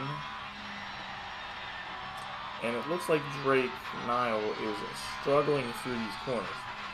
As they go in through Campus Corner and down in towards Stave Lot, if Niall Drake doesn't crash his car. I'm getting anxiety just by watching it. However, we got 22 minutes left in this race. And can Niall Drake stay in the top 10 is the question, and I'm pretty sure he can if he doesn't crash the car.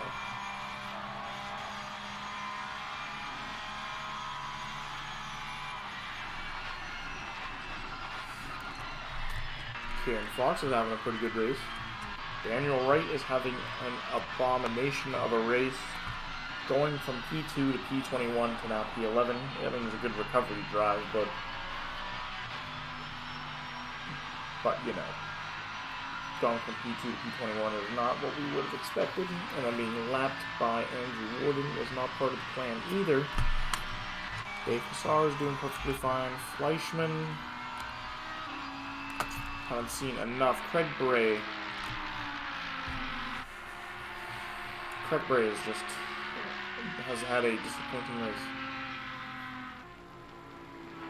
However, he does have a pretty beautiful car. I kind of want to look at that livery.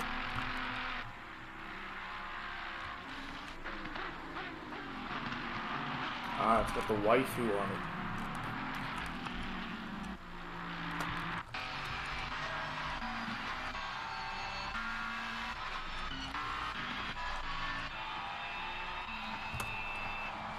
And Tommy Kogan has nailed down that 12-second gap to a 10-second gap, and he is still gaining on Rafa.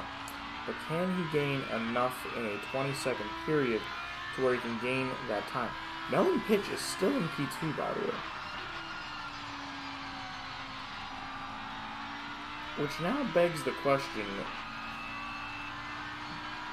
does he need to... He doesn't have to pit, right? I haven't seen Melon Pitch pit. And it's not like he was in a massive gap where he doesn't have to pit. Like, I'm ready to be surprised. Like, this is a shocker to me. Like, I don't see a reason. Oh, and somebody crashed. Who dat? Blue cow crashed. Okay, we don't need to worry about that. What we do need to worry about is Cookie fighting Moisan for P7. There we go, we got a fight. The fight for P7. Lexus on Lamborghini. I'm rooting for the Lexus. I am anti-Lamborghini. However, Moisan can get that inside line. Nope, he goes out wide. Cookie does not go into deep, into bus stop. He's going to wait it out. He's probably going to take it all the way through the Kemmel straight into Lecom. And Moisan is defending. There's 20 minutes left in the race. This is when the pressure starts mounting, and this is when drivers start driving. Cookie does not go out wide enough. Moisan did that perfectly. He is using the width of the track.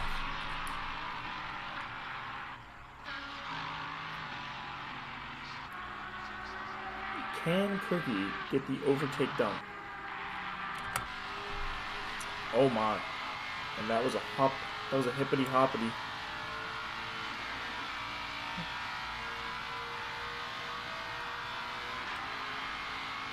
V12 power versus whatever engine is in the Lexus. Oh, and I'm sorry, that's a V10 if I'm not mistaken. However, as Moisan is not going to give this position up easily. I'm interested to see if Niall can catch up to these guys. He's only 4.5 seconds behind, and these two are going to be fighting each other.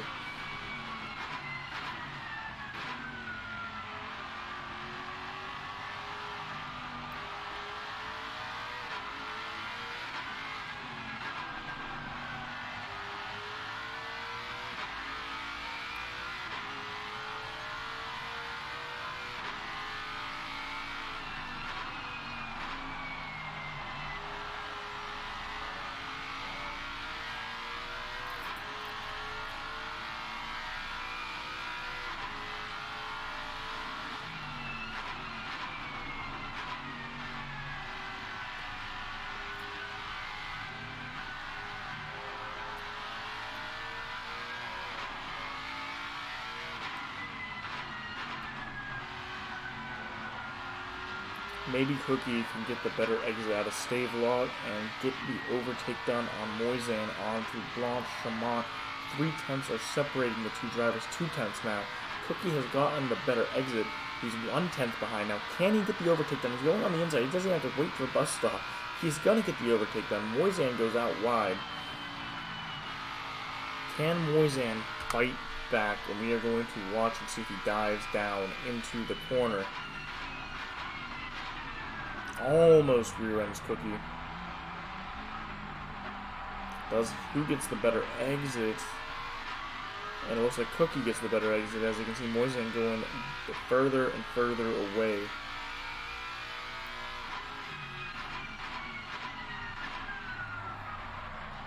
And Andrew Warden is less than a second behind Tommy Kogan.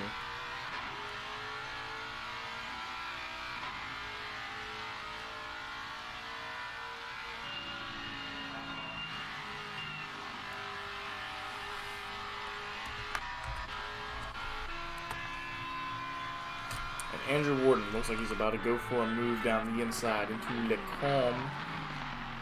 And he gets the move done on Tommy Kogan. I'm sure he wasn't going to fight that too hard there. And Andrew Warden makes up another position. He has lapped almost the entire grid. 4 cars stand in his way.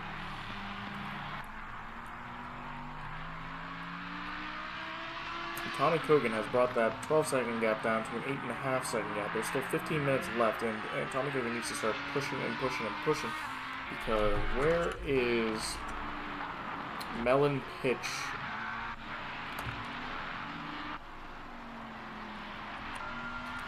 I'm assuming Melon Pitch doesn't have to pit. It's 15 minutes left in the race.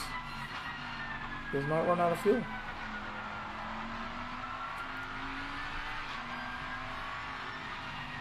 But it also doesn't look like he has the pace.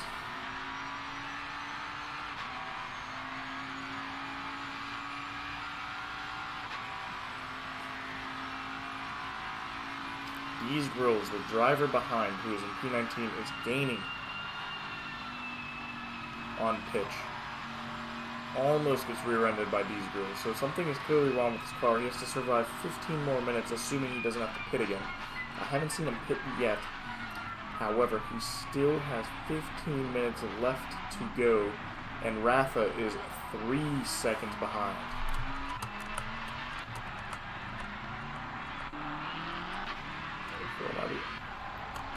And Tommy Kogan is somewhere. 1 second. Let's go on board with Rafa. He is 1.8 seconds behind Melon Pitch, who just got overtaken by the back marker D's Grills. Can Melon Pitch survive 15 minutes? Because the question now isn't, is he going to finish in P3? Because if he doesn't have to pit, then he's going to finish in P3. The question is, can he hold off Rafa and then GDI? Because Tommy Kogan is closing in, and I need to go look at the points now and see what is about to happen. That's not what I want to do. Melon Pitch is in P3, and P3 will get you 30 points. P4 will get you 26 points.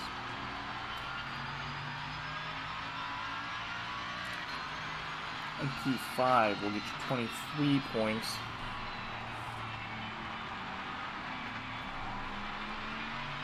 So this is going to be a 2-position. Oh, and Pitch goes wide. And that's going to push Pitch to 4th place now. No matter what, Tommy Kogan needs to overtake Pitch and GDI.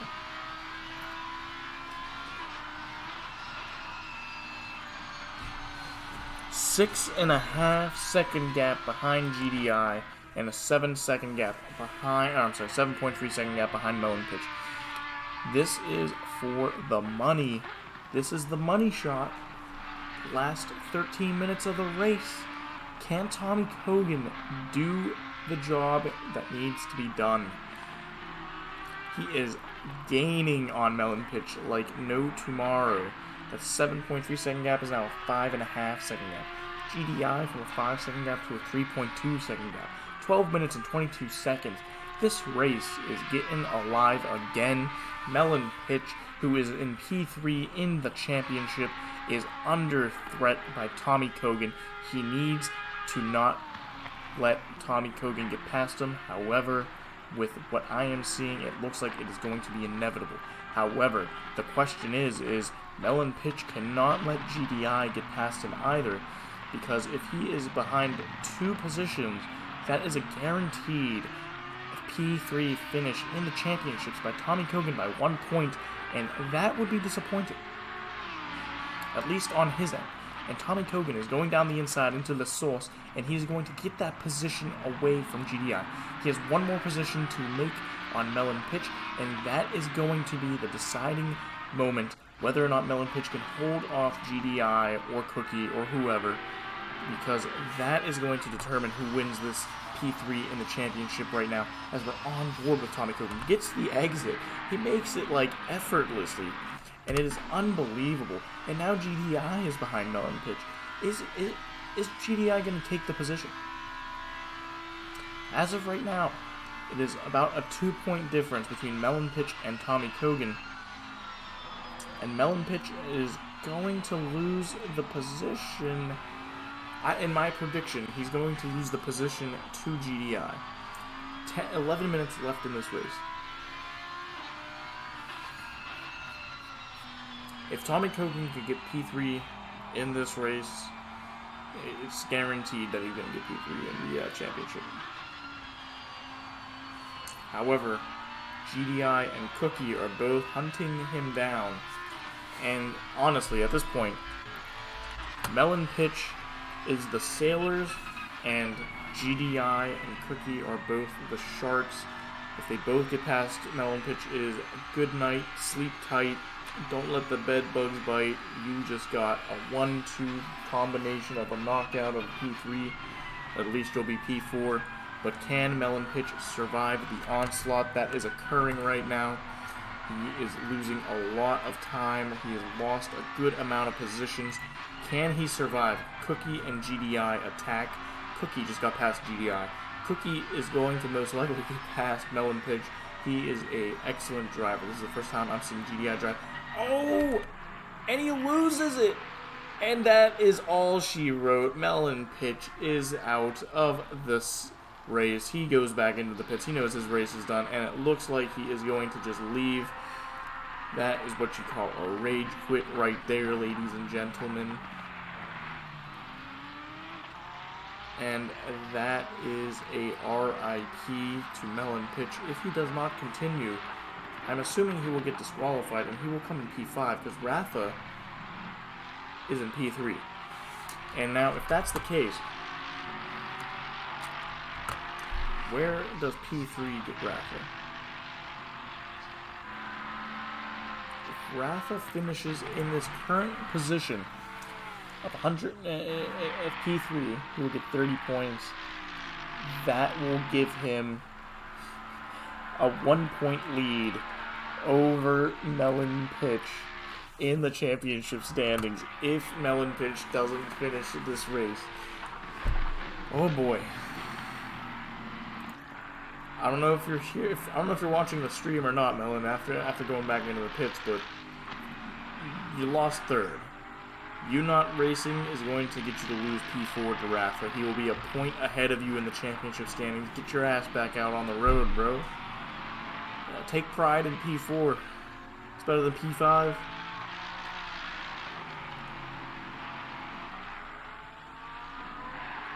If your argument is you don't care about P4, well, why do you care about P3? Because then at that argument, you might as well have just won the whole championship. So, let's go.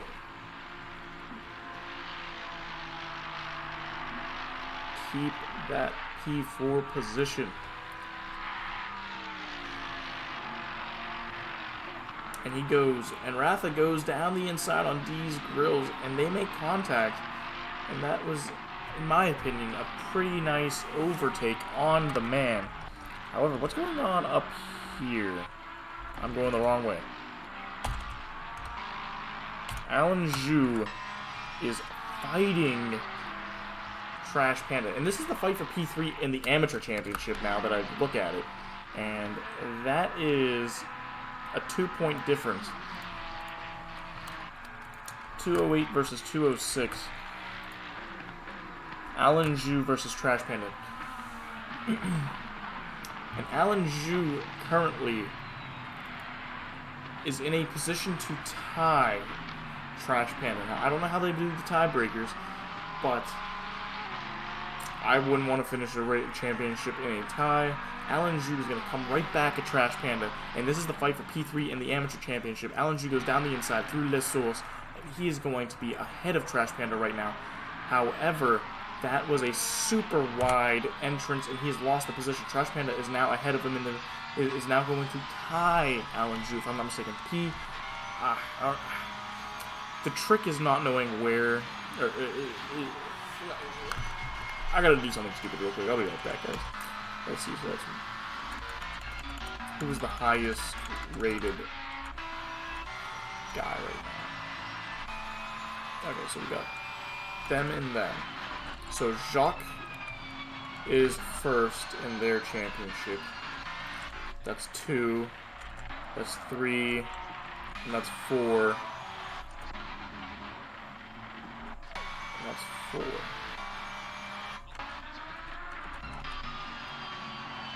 And that's 5.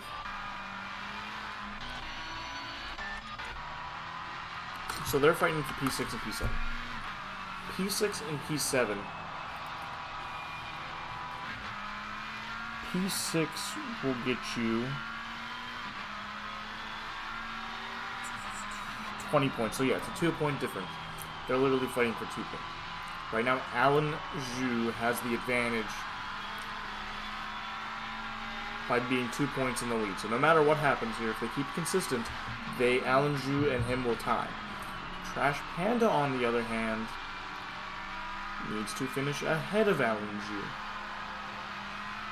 And it will be a tie. Alan Zhu needs to be ahead of Trash Panda, and he's guaranteed the win.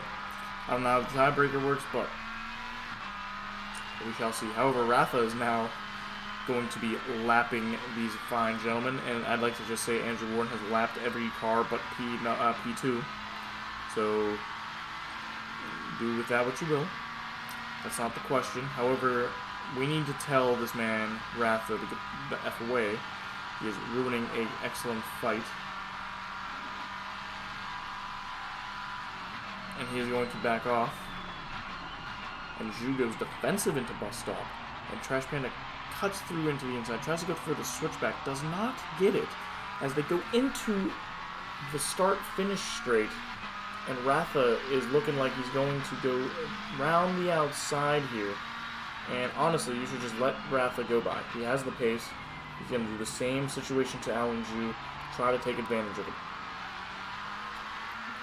However, he's now losing time. He had a horrible exit. He now has to let these grills by.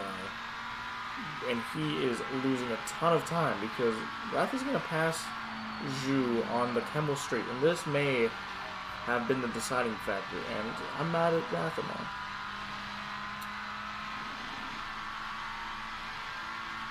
However, anything can happen. 2.4 seconds ahead. As Alan Zhu is 2.4 seconds ahead. 3 minutes and 30 seconds left in the race, plus overtime.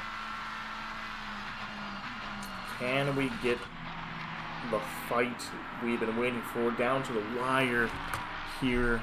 This is the final top positions fight of the championship, the season finale. And we are getting a finale-worthy ending with 2 drivers fighting for P3 in the amateur series. Trash Panda versus Alan Zhu, and he is back within a second of Alan Zhu. He has caught up substantially. Alan Zhu is now getting hounded by these girls. Is he going to let these girls by? Is he going to use him as the buffer? If I was Alan Zhu, I would make sure these girls stays in between me and Trash Panda, because that is a defensive maneuver that will win you championships, or in this case, that will win you P3. However, these girls are going to go down the inside through left fan. These girls does not get the move done. He does get the move done. Alan Zhu does do enough to keep Trash Panda from overtaking him. But what is going to happen here? I mean, in the event of a tie, it would be whoever has the most wins, and second place wins. So, if it's in a tie, 1, 2 wins, Alan Zhu wins no matter what, because he has 2 wins to his name in the amateur championship. So we shall see what is going to happen here. However, I could be wrong with how they do tiebreakers, but that's traditionally how it's done. It's honestly a fight for pride at this point.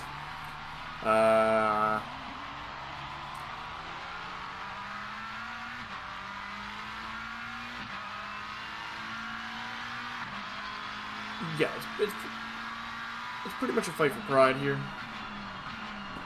but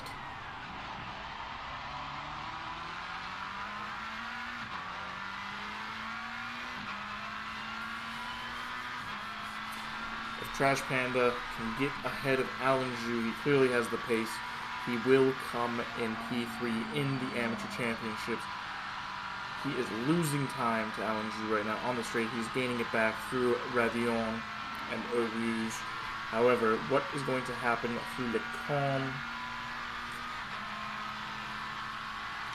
Come on, Trash Panda. You are 1 second behind. I mean, I'm rooting for Alan Zhu because of the Porsche, but I'm rooting for Trash Panda to make this final lap interesting.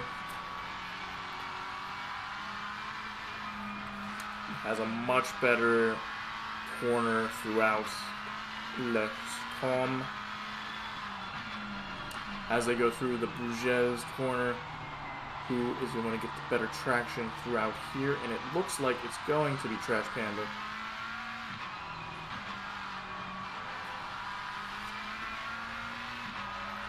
He is closing in on Alan Zhu.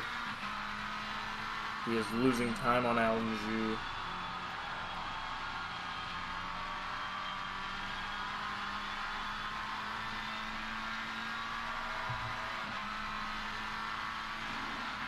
They are within a second of each other. Oh god, I clicked the wrong button.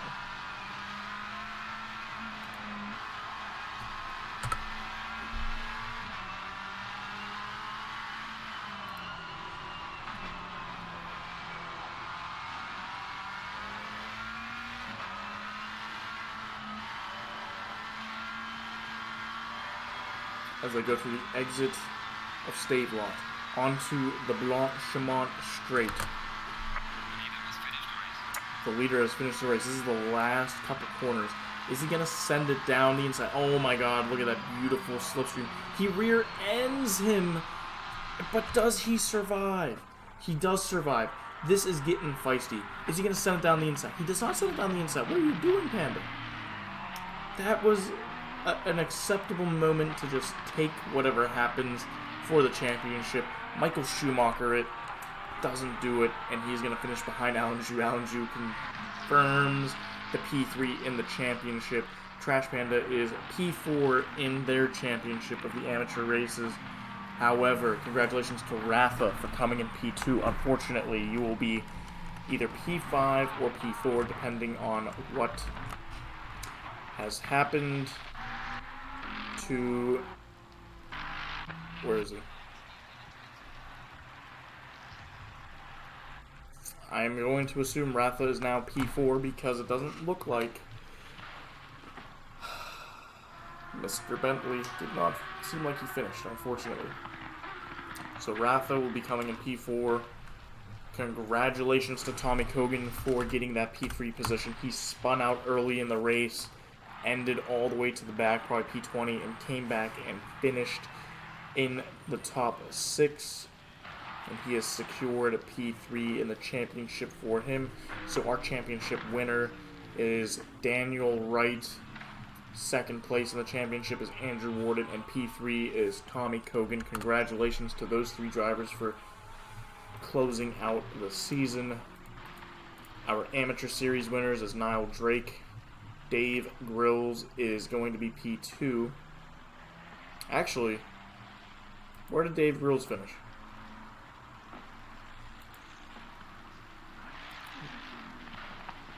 Where did Dave Grills finish?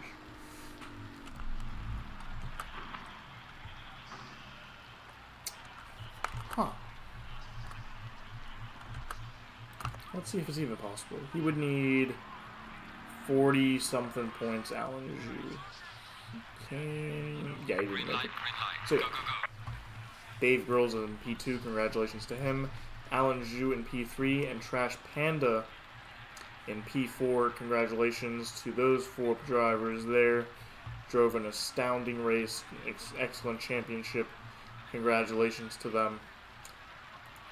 This is it for the broadcast. Thank you guys for joining. Hope you guys enjoyed the race. If you guys wish to join us, we are ARC. If you wish to join us at ApolloRacingClub.com or ARC.com, one or the other, whatever. We do iRacing, top left corner, Formula 1, 2020, Rally, Go-Karts, Wreckfest, ACC as we watched Assetto Corsa, the regular original one, MotoGP, plenty of other racing categories and series. We also watch the races live. So if you want to watch Formula One with us, go right ahead. Or the LMP, the World Endurance Championship races, we have those as well. We take part in special events. We just did the 24 Hours of Daytona on iRacing. If you wish to join us there, we would like to have you guys as well. But yeah, we'd love to see more and new, fresh faces. Hopefully we can get more and more people to join us. Thank you guys very much. Have a great night. Bye.